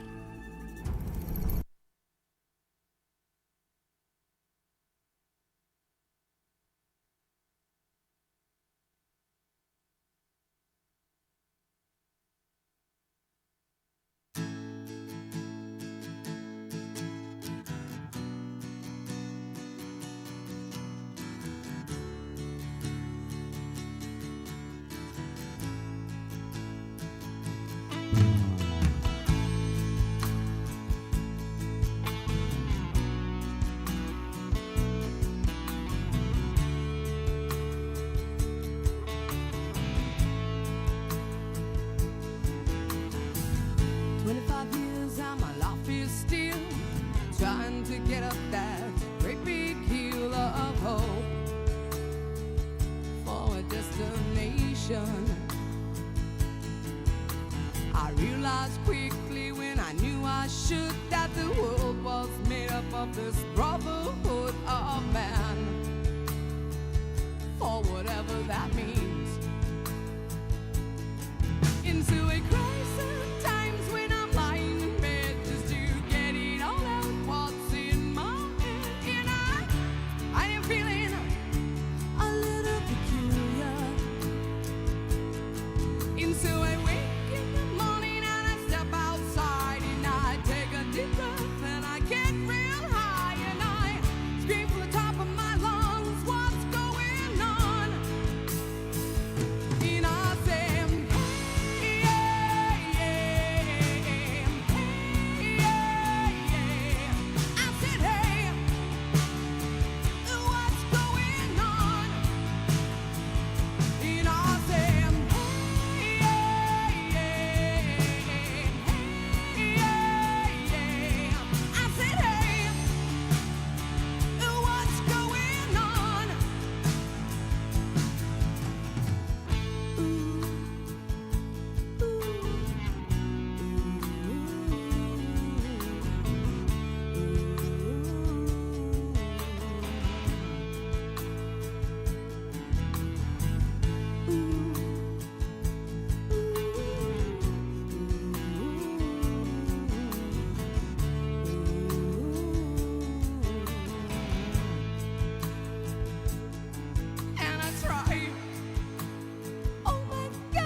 Okay, we're back. So let's take our seats for our next panel. Everyone ready? Let's go and do the next panel. Come on, people. Let's take our seats, please. Let's take our seats. Okay, you guys here at the back, we're like a family. If you want to move forward here, there's plenty of space here. No one ever wants to be on the front row, right? I promise we're not going to ask questions or anything like that. So we're going to treat you right. Okay, so our next panel that I'll be moderating, we're going to be talking about starting a business, the do's and don'ts. And to talk about that, I want to call our next panelist. So our first panelist, the regional manager for LATAM and Caribbean for SeedStars. Please welcome Julian Buti. Big applause. Thank you. Big applause. Come on, we're small, but we're noisy. There you go. If you have a business card or something, I do not. We will connect via LinkedIn. Coming, the founder and CEO of the online tax ban, and with a lot of experience raising funds, please welcome Vincenzo Vilamena. Big applause, Vincenzo. Thank you so much for joining. Directly from massive experience as a serial entrepreneur in the Bay Area, and right now the director for marketing development and digital partnerships at BBVA. Please welcome our buddy Freddy Seba. Come on, big applause. And then me and then you, right? And coming from the Manos Accelerator, Freddy, thank you very much, with massive experience in growth hacking and also a fellow friend from UC Berkeley. Please welcome Juan Felipe Campos. Okay. And last but not least, a stellar trajectory for our next panelist, JP Morgan, Y Combinator expert, VP of Strategy at Lending Club, and right now, CEO and co-founder of Addy. Please welcome Santiago Suarez. Hey. Okay, guys, massive pleasure having you. Thank you very much for joining. Thank you. And I don't know if you guys want to give a little bit bigger intro, or we can go directly to the rough part. Let's go to the rough part. Let's go to the rough part. Okay. So most of you are in contact on a daily basis with startups and founders and, you know, hearing all the bullshit, pitch after pitch after pitch after pitch. So the question is, when you see people that are starting businesses for the first time, what are the red flags and the good stuff that you see, especially dealing when you see like founders and teams, like the personal aspect, right, of startups? So what are the things that you've seen that's like, okay, this, you're not going anywhere, or whoa, this guy has magic, right? So, you want to go first? Sure. I think finding magic is quite difficult. That being said, I think the thing that works the most is having an organic founding story. So what big caution, I used to invest, I've invested in over 20 startups, I've advised a bunch more at YC, but right now all I do is try to impress people like these people. So do not take my advice. But I would say the most important thing is, what is your story? Like, why are you the best qualified person in the world to solve this problem? Like, as an investor, I have to ask myself not just, are you good enough, but by investing in you, I'll probably not be able to invest in any other team tackling the same problem. So not only do I have to evaluate you against you, I have to evaluate you against everyone else that will come afterwards. So having a good organic founding story, to me, is the most important thing a team can have.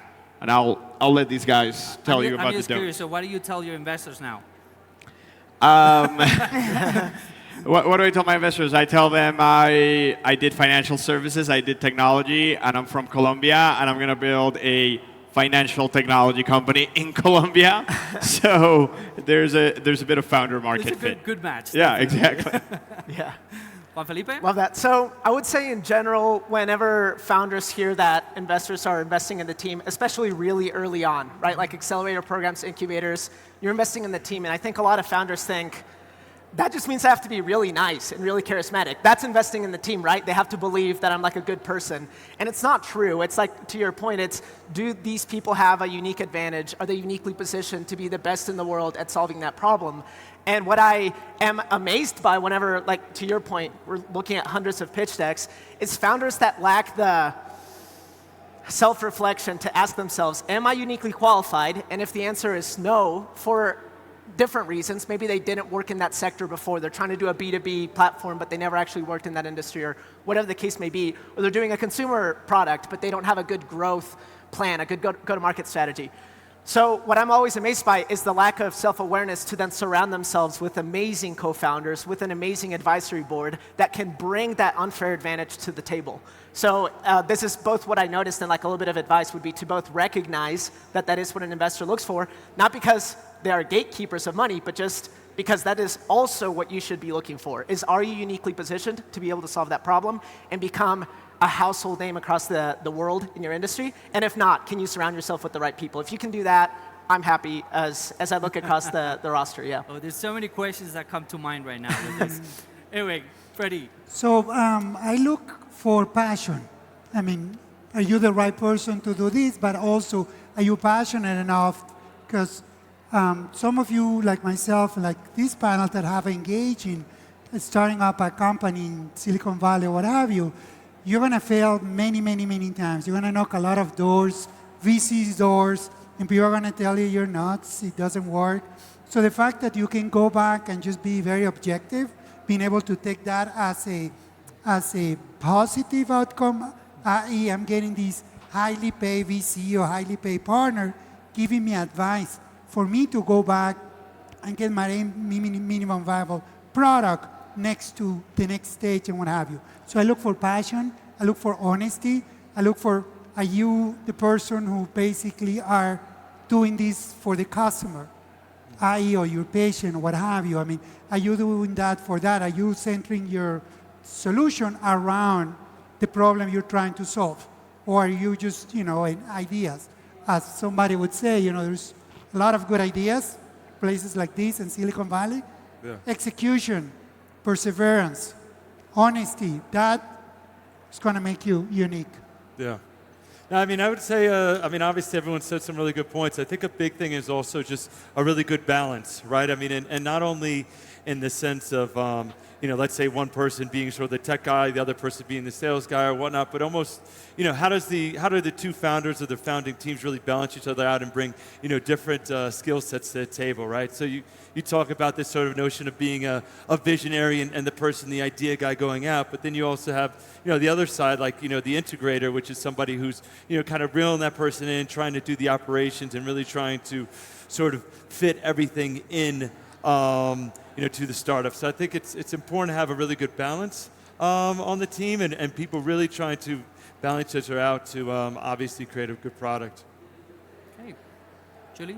Thank you. Yeah, I definitely agree with everyone. So I think it's kind of when you will invest, you look for someone that you will marry somehow. So you need trust, you need to know that there is determination so that the relationship works. So maybe I will say what we really don't like. There is one thing that I think we are allergic, two things actually. The first one is the victim entrepreneur. The one that if he cannot sell, it's because the client so far is not ready to buy the Amazon product. Or the one that if he cannot raise money is because all the investors in this country, they don't understand technology. I think like we have kind of this no excuse rule. Of course it can be really hard, but like the very good one, they find their way. They hack the system as we say, and I think this is super important. And the second one we are really allergic is the hassle one. So we have this rule of no hassle. So even if you're amazing, but like if you have huge ego and you don't treat people well, we don't care, we don't want it. So that's the kind of allergic one that we have. So no Travis for you, right? What? No Travis for you. No, we didn't invest in Travis. Okay, so I'm going to start with you and we come back. I was just reading this morning, one of the top investors, he was mentioning the one thing I look for in a team is speed. Like that the founders actually move and do things. I don't mind that they do it wrong, but they have to move. If someone gives them you know, something actionable, they should be moving. So speaking of that, what are the good things and the bad things? Because many of the startups, they go to all these events, but then they don't have anything to show behind what they're doing, or they talk a lot, they give a lot of talks, but then when you say, okay, show me your product, what's behind that, right? So what is your take on that? Like, what do you strike the balance between, you know, hustling and actually building shit? I start? Okay. Yeah, usually the very good entrepreneur that we find, we have to kind of go look for them because they are hidden in their office and so on. So sometimes that they are clients that refer them to us.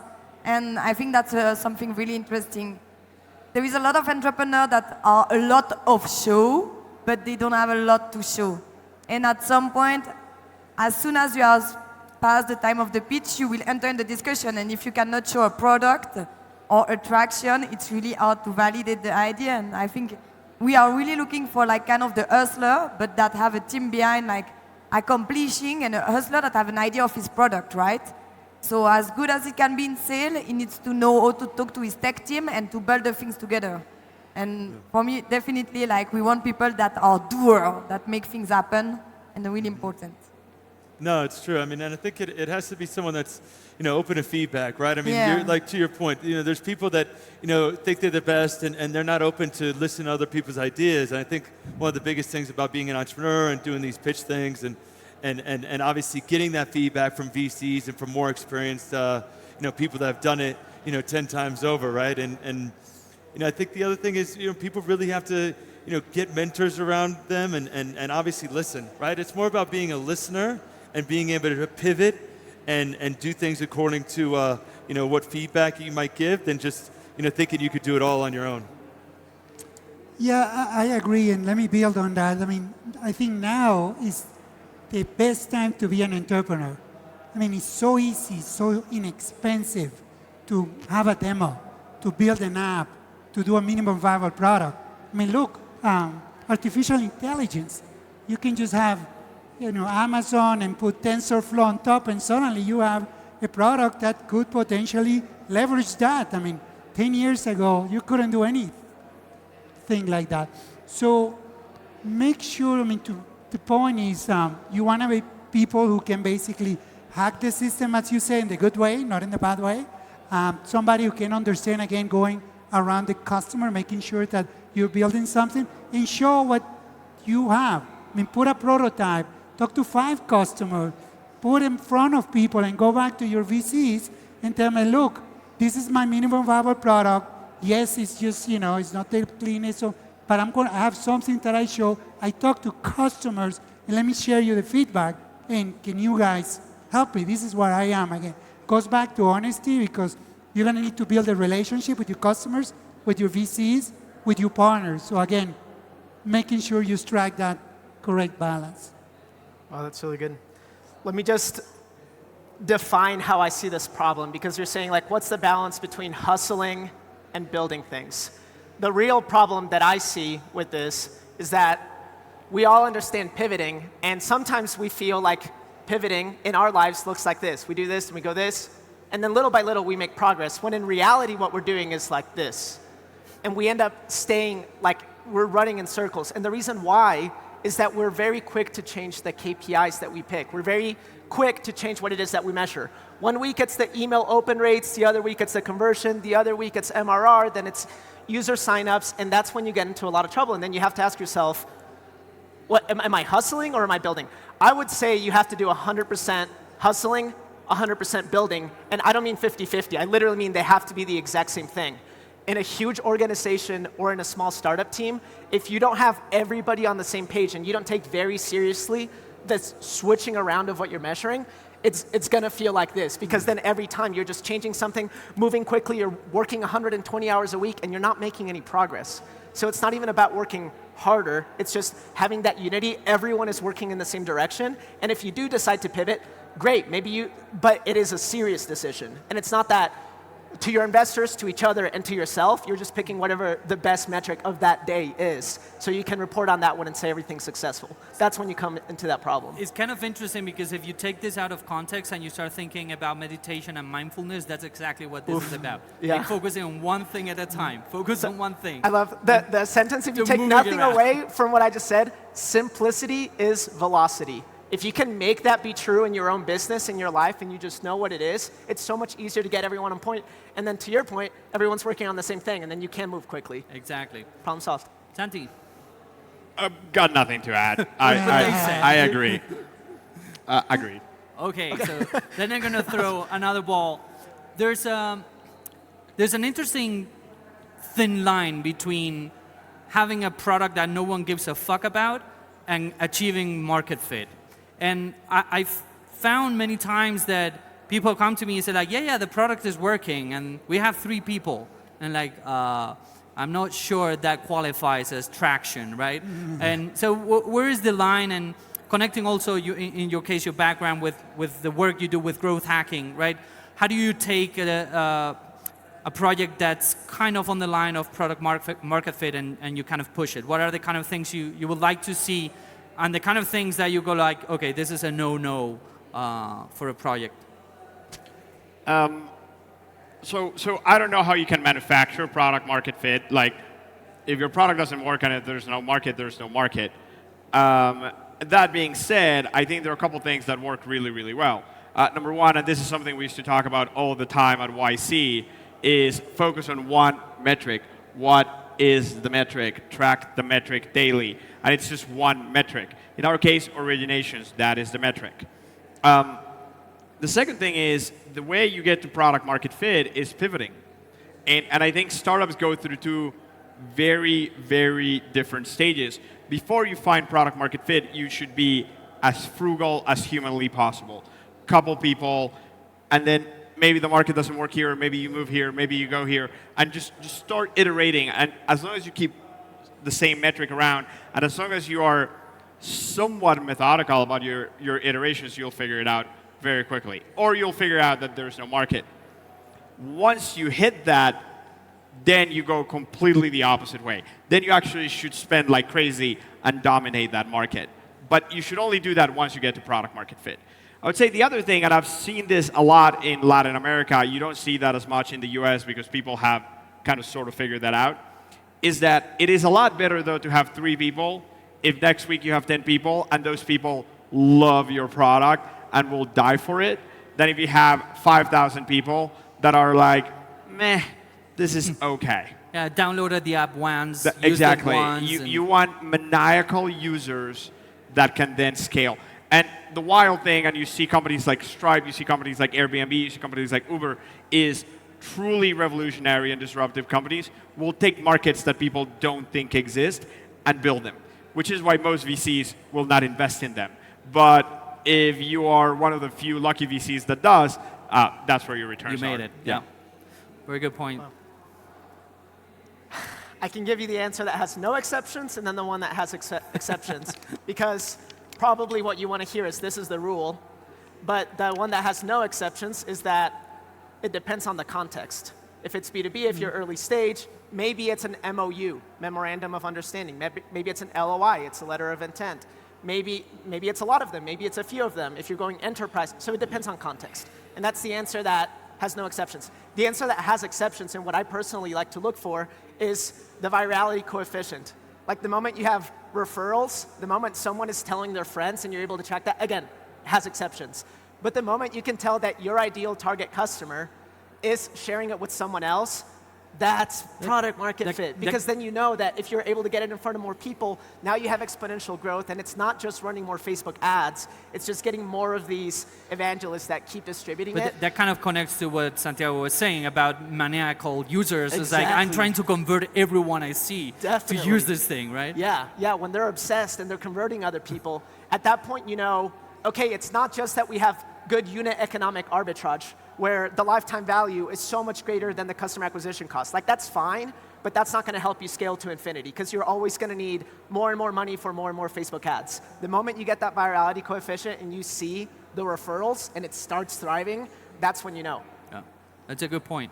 Yeah, context is important to build on your theme. So basically, if you're building a B2B product, so yes, having letter of intent, memorandum of understanding, having pilots. I mean, if I'm building a product for a hospital, or I'm bringing a product for a banking industry, do I have, in a region, in a specific target, do I have some meaningful traction with these players? So that could be meaningful. Granted, integrations with some of these players is hard. So to the extent that you can show paper, in this case, show, again, CIOs engaged, show some innovators engaged, that will good. On the end user side, again, we're living in a great time where you can just build a little MVP, put it on social media, and just test any concept. I mean, and go back to our basics, right? We have a hypothesis, we have A/B testing, and we go very methodically at it and see which one works and which one we are getting the tractions that we want, whatever we define, whether it's 500 people or 1,000 people, and not to be going back to formulas. What's my net score promoter? You guys remember that concept? Well, are people recommending my app or not? Are people excited? Are they willing to talk about me, as opposed to people who don't care to build in I like your don't care. So absolutely. No, I was going to agree with you, actually. My biggest thing, I think, is testing. I mean, I think, it is coming out with a minimal viable product and just testing, right? And seeing what works best as far as the marketing and getting it in front of more and more users. And the more you test and the more you really find that secret sauce, then that's when you start pumping money into actually making the product better and obviously expanding on that. That's exactly the point I wanted to bring as well. Like, for me, experimenting, that's what entrepreneurs lack a lot of time here. Like, as you say, they say, oh, yes, it works. I have 5 customers or 5 users and so on. But like, we need like product market fit is like scale. It's positive unit economics and a lot of traction. And it's never enough. And for that, you need to test, experiment, and look for scale. And like, I think if I have one advice is to kind of get this experiment mindset and this data mindset as well to measure its experiment and to see what works, what doesn't work. That so far it's still, I think, not really the culture in most of the places where we go. Yeah. So there's actually very good insights here in terms of like how do you check, right, when you're getting that. I love what you say about several of you actually mentioned it. You know, when you take the money out and the thing keeps working, right? You just don't need to put that much gas because it's already, you know, the machine is already working. And just to clarify, I want to just say that it has to be paying customers. Otherwise, you just have freebie market fit. You want product, like payable product market fit. Everyone wants free things, Yeah, right? that's it's true. not that. It's paying customer. So now a question that has been bugging me for a while, and it's a little bit weird, but I'm encountering this more and more often, which is there's a lack of financial understanding in most startups I meet. And when you're in a board meeting and you go like, okay, you know, so what are your cash flow projections, right? And what are your reserves? And how much stock do you have? And people just go like, we have the numbers somewhere. And so a lot of you guys have financial background, so it would be interesting to see what are the kind of red flags that you see sometimes there in terms of they're not fully understanding. Because I've worked, for example, with crowdfunding projects where there's a lot of cash coming in, a lot of cash coming out, and you realize that people know how to do the product, but the whole financial aspect, which is integral to the actual product, it's just not there. So I wonder if you've seen this around, and what are the key things about the financial aspects of running the business? Yeah, part of what I'm sorry. No, you go. So, I mean, we talked, some of these panel members talk about it. You got to build a team. So one of the things that I look for, okay, who's your team? Who's your advisor? So yes, if you're a technical person with a marketing or a clinical with a technical or what have you, or a financial tech, who is your team? So we don't have your CEO doesn't have to be, she doesn't have to be the knowing all the pieces. Does she have in her board somebody who has done it, who has experience with VCs? Can she access that information without paying? Talk about paying customers. Well, we want to, as when you're a startup, early stages, you got to make sure you bring around people who are going to help you out. So yes, we do see that a lot. And that means, you know, that these entrepreneurs are not basically building the right team. So yes, they might have an idea, but if you don't have the team around you, the technical and the marketing and the consultants, and again, in all of this is free, especially if you're early on because you have no money. So that's pretty key, and yes, that does happen a lot. Yeah. Yeah, and I would say, I mean, I think a lot of times, you know, when you look at like VC versus, let's say, private equity or whatnot, where private equity is a lot more number focused, where VC is a lot more sort of idea focused, and a lot of people sort of do end up, you know, sort of forgetting the numbers aspect and forgetting about the whole concept of being like a lean startup and just sort of spending money wastefully. I mean, I think, again, it's all about building the team, hiring the right people for the team, even if they might cost a little bit too much or a little bit more than they should. If they are the right fit, both culturally and what you need, that's what you need, right? You don't need to spend it on T-shirts or miscellaneous items or a snack bar in your office, right? You know, so it's about building that. And then it's also the other thing that a lot of people I don't think realize is sort of setting up your structure right for your goals. Meaning, if you want to go and ultimately raise VC funding, then go ahead and set up the C Corp and figure out what you're going to do structure-wise from a tax perspective, from a corporate governance perspective, and do that early rather than sort of, you know, kind of backtrack and do that later. Yeah, it's actually funny because I was reading some time ago some pieces around Uber and how until they actually hired a decent CFO, they didn't have any clue how much money they were spending on certain business lines. And it was shocking to me, like, you know, raising so much money and no one actually being accounted by, okay, so how much are you spending? How much is every ride costing you? And the answer came way, way into the company's life, right? So.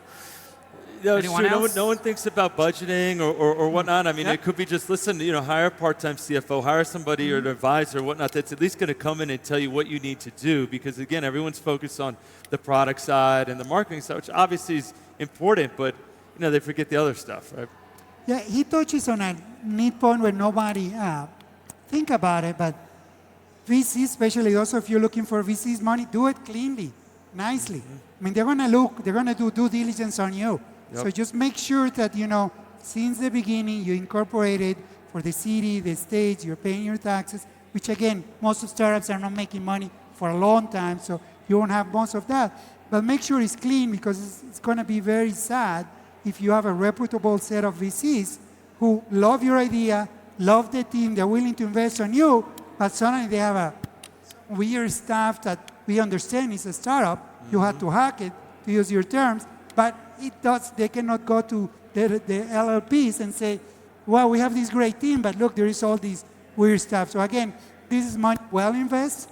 Make sure, and again, if you're going that path, if you want a business that you're going to go organically, well, you don't need that. You'll build it on the path. But if since the beginning you're going to attract people, high-paid people, good VCs, good partners, join some accelerators, make sure you build a very clean, legal, compliance infrastructure. You guys want to chip in? I would just say, while I don't necessarily disagree, it doesn't matter. Genuinely, I think your Uber example is a good one. And honestly, it doesn't matter if you're a C Corp with a board and flawless like corporate charters. If your product sucks, and it's so easy to be like, oh, you need like a part-time CFO. I don't know where those people exist. And as a CEO, you got to choose what are the top 2 things that matter the most to you. And odds are, for the people who are asking for advice from this panel, a CFO is not one of them.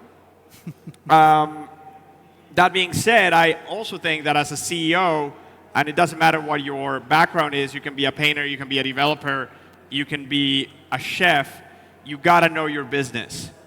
And it doesn't mean being a CFO, it doesn't mean accounting. Accounting rules are insanely complicated, but just having some very basic napkin math that you can figure out, okay, rough math, what's my business model, how am I going to make money?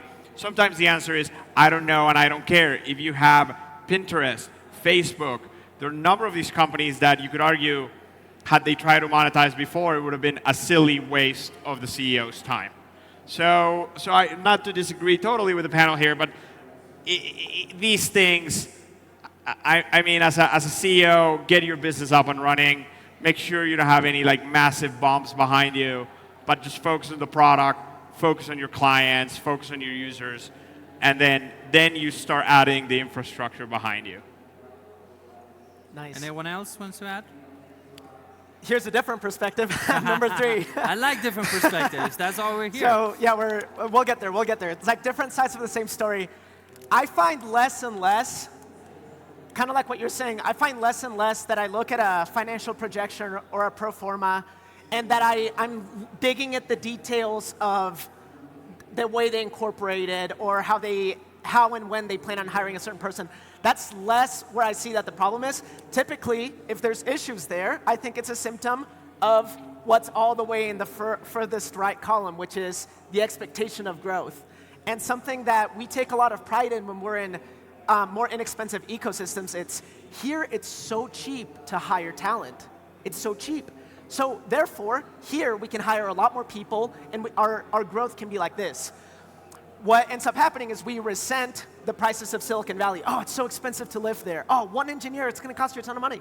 Yeah, but guess what happens is it makes it so your projections and your expectation of growth and what happens there, culturally, if you can somehow import it into your mindset, is there's an expectation of global domination inside of your niche if you're there. So the people you hire and the expectation for growth and the projections that you do have to be that you're going to be a household name. So typically, what I see, if we're having too much of a nitty-gritty conversation, there's not enough of the focus on the really big. So instead of figuring out how do we cut the pie, I think the mentality there is how do we grow the pie. If you're putting 100% of your focus there, the answers kind of start revealing themselves on who to hire, when to hire, what the salaries need to be, and then it's like it almost doesn't matter because it's working in service of making sure that this is the goal that you're hitting. So if anything, I think it's a symptom of not reverse engineering a really, really big vision that you end up getting the conversations of like, oh, should your salary really be 4,000 or 4,200 or I think 3,800? It's like, is it even the right person? Yeah. Julian? Yeah, maybe just to jump on the financial projection, I really think myself that it's a thing that doesn't matter because when we see our entrepreneur, or even us at Seed Stars, any financial projection we do, it always changes and so on. But I do think it's a good exercise to do to kind of have it clear, okay, where are going to be my revenue from, what are going to be the kind of cost, and even if after it changes, it just sometimes helps you to focus and so on. Then I also think that maybe in the US or in Europe they are less and less useful, but maybe in Colombia when you start to fundraise and if you want to get local investor in, so far the culture is still very traditional. So I was talking of some of our entrepreneurs, among other like with Brian from Lifty. I don't know if you know this startup from Colombia, but he managed to raise a lot of his first fund through Colombian money. And it was at the beginning, I had to go back to those kind of traditional projection. I knew that didn't mean anything, but if you want to start to talk the same dialogue than the other, the same language, I had to prepare them. So I think sometimes depending on where you are as well, you may have to kind of switch a little bit the ideas and do it in any case. And finally, I also think it depends a lot. Or you are an entrepreneur with great networks and that are growing a lot and you can get money and like, doesn't matter. Or you go for bootstrapping, and maybe in bootstrapping it's a bit more important. It's more important to have it clear what are the revenue and what are the costs. Yeah. So actually, you give me the perfect cue to connect with the last question that we're going to tackle, which is the funding, the VC, raising funds. When should you raise funds from professional VC? When should you just stick to bootstrapping? When should you go for something different, maybe an industrial investment or something like that? So what is your opinion on that? Like, is there like a moment where you go like, you really need to raise funds like now? Or, you know, wait until you have this in place and then you raise the funds? So in my experience, friends and family, they're forgiving. So as long as you can get some money of your own, friends and family, you should build a minimum viable product. You should get some testing out there. Test to make sure. I mean, VC is my humble experience in Silicon Valley. You gotta be ready. You gotta have a matrix that doesn't change. So you gotta, basically that money is gonna come to fuel a formula that you somehow have figured it out. You figure out a pain point that is bad enough for people to pay for it, to your point, not to look, not eyeballs, and that you have a team that could scale, that you have an infrastructure, thank God to Amazon and all the players, that could scale really quickly. So when you have a formula, a somehow marketing model that kind of work, then you gotta go for the professional money because you already proved several hypotheses. Is there a pain? Is this a market? Is the market big enough? Are people willing to pay for it? And you figure it out. So now I need to bring the big guns, which is professional money, because I figured it out and I can show them I'm tracking numbers, same numbers, and look, I have one ingredient missing, which is money. I have the rest. Yeah, for me, I think we are not all born equal for that, and I think maybe depends a lot of your network first. A lot of entrepreneurs, they come so far still in emerging market for wealthy family. They have been able to study in Europe, in the US, and there in those universities, they will meet maybe the people, some family that will invest and fast, you know? And then you have other entrepreneurs, maybe for more simple background and so on, where at the beginning you just need to go to your traction and high grow so that you can go knock at the door of investor. Otherwise, they will not really consider, unless maybe you have like a very, very innovative technology. But otherwise, it's hard. Then I think if you have a second or third time entrepreneur, it's much more easier. I mean, if you look at Green, the scooter founded by Jonathan Levy, this guy has founded other company, had an exit, then he was an investor. Obviously, when he go to knock at the door of investor, he needs much less traction to convince that he has the right things, you know, because he did it before. So I think it's a lot about like the network that you have and then the track record that you have that will kind of define, okay, I can go and raise, or maybe, okay, I need to bootstrap first and make my proof, and then it's time to go talk to investor. Yeah. And we have a lot of entrepreneurs that are like, when are you gonna connect me with investors, or when? And we are like, dude, like, you need to be ready first and have something to show, because otherwise, if you don't have the relationship with those guys first, and if you don't have traction, forget. It's kind of a hole, in most of the cases at least. Yeah. I would just say, since this is starting a business panel, do not raise money. Honestly, don't raise money. 99% of the businesses in the world do not raise money. Build a business that you can run where your revenue is higher than your cost. That is my biggest piece of You advice. see, Finance 101. No, seriously, don't raise money. Raising money is incredibly difficult, and it comes with a tremendous amount of issues, and it narrows your options. I have some of the best investors in the world on my cap table. I love them dearly. They are awesome. But the amount of options I have are much more limited now than the amount of options I had if I decided to build a small business. So I'm obviously being provocative since I say don't raise money and I raised a bucket load of money. But I think people do not understand the cost that comes when you raise money. And it's a cost in terms of operations, it's an emotional cost, and it's also a cost in terms of narrowing your options. If you raise money from a Silicon Valley VC, they want you to go to $1 billion. They really don't care if you sell your company for $70 million. $70 million is a bucket load of money. It's life-changing money for everyone, in Switzerland, in the US, wherever. So before you go into raising money, don't. And then my second piece of advice would be, if you raise money, raise it from a great investor. And that is something you have only control in your first round of financing. After the second one, you already have a business, you have people, you have employees, you got something to do. You're going to have to take the best term sheet you get, even if it's not awesome. But in the first time you raise money, you have full control. Do not settle. Find investors that you're like, wow, those guys are awesome. The people on my cap table, the people that gave us our first checks, they're awesome people. They pick up the phone, they give us advice, they tell us when we're screwing things up. So I would say it's less around like when to raise money or not. I just think like people are like, oh, if only I raise money, all my problems will be solved. And that is not true. If only you raise money, you will create more problems. And obviously, opportunity is going to be bigger. Your possibility of impact could be bigger. It could not be, who knows? But I just think people should think about those two things. Number one, does this business need money? And hopefully it doesn't. And number two, if it does, how do I find the best investors and not some random person that gives me some money and it's totally value negative or a total zero on in my advisory network? Yeah.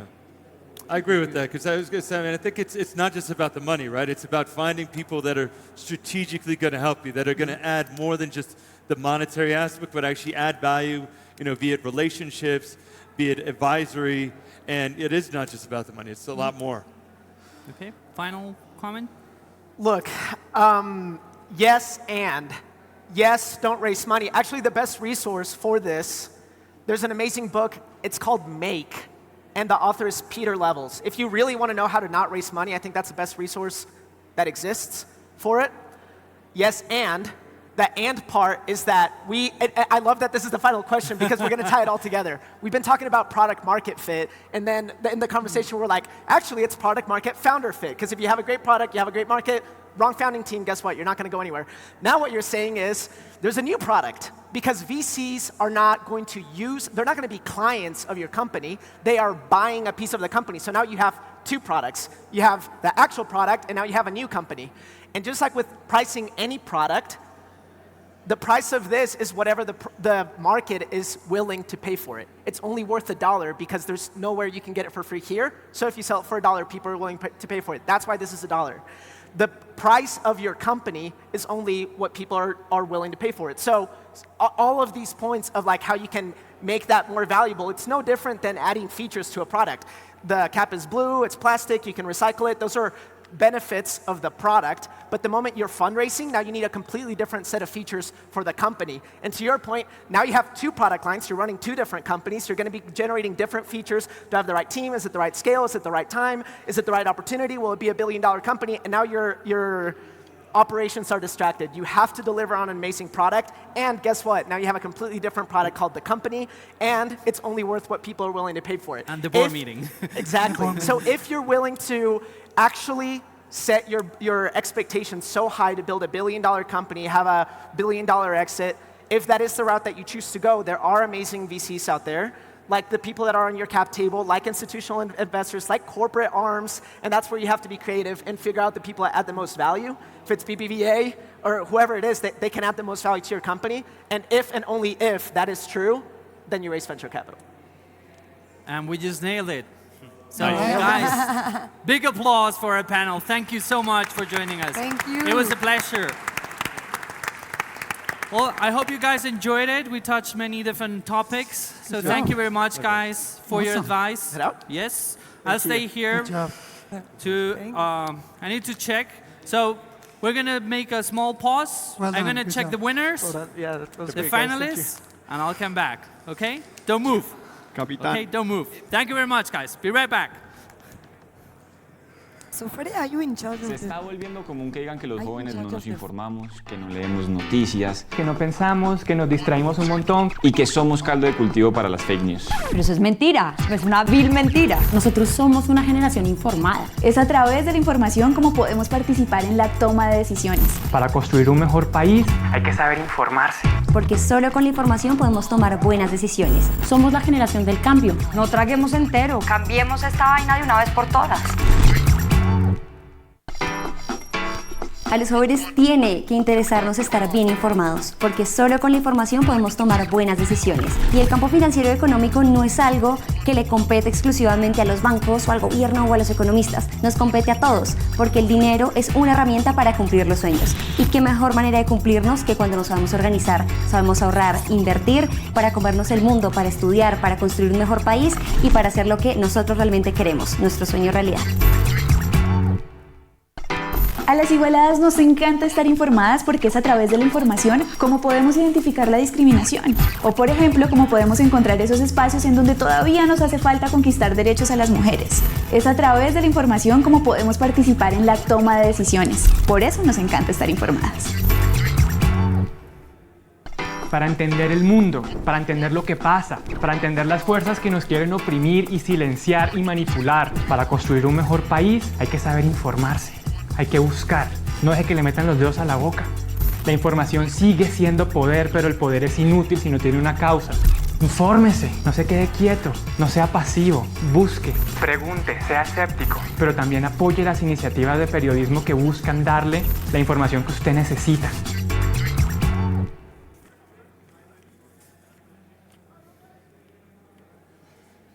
Okay, I have the list. Are you guys ready? Yeah, no, we're just walking here, we're just sitting here chilling, right? Sure, are we ready for the 10 finalists? Okay, here we go. I'm gonna repeat it twice because always everyone comes back to me and say like, do you call us when you said the finalists? So if you know other people are not here, please tell them. So our first qualifying finalist is Change Labs. Do we have Change Labs here? No Change Labs. No? No? Well, we were going to applaud. Either way, come on. Our second finalist is Eddie Pro. Eddie Pro, there you go. Woo! Our third finalist is Epica. Where are you, Epica? There we go. Our fourth finalist is Housespoon. Housespoon, where are you? Very good. Our fifth finalist is Jubel. Jubel Dico, there you are. Our sixth finalist is Loud Boy Services. There we go. Hey, I'm proud. Most of you guys, it was me introducing you guys. Number 7, Mi Bolsillo. Number 8, Moyo AI. There we go. The 9th finalist is Págalo. Págalo, no Págalo. Come on, we applaud either way. And last but not least, the 10th finalist that's gonna go and pitch in the arena stage in no time is Parco Truck. There we go. So I'm gonna repeat them once more, just in case. Number 1, Change Labs. Eddie Pro, number 2, Epica. Housespoon, Jubel, Loud Voice Services, Mi Bolsillo, Moyo AI, Págalo, and Parco Truck. All set? Everyone clear? Congratulations to the finalists. Congratulations and thank you to everyone else that pitched here. And now we're going to start moving towards the arena. We're going to shut down the stage. We'll start moving to the arena. Those of you that are qualified for the finals, please go to the backstage so you can get the mic. Thank you very much, guys. See you in a moment.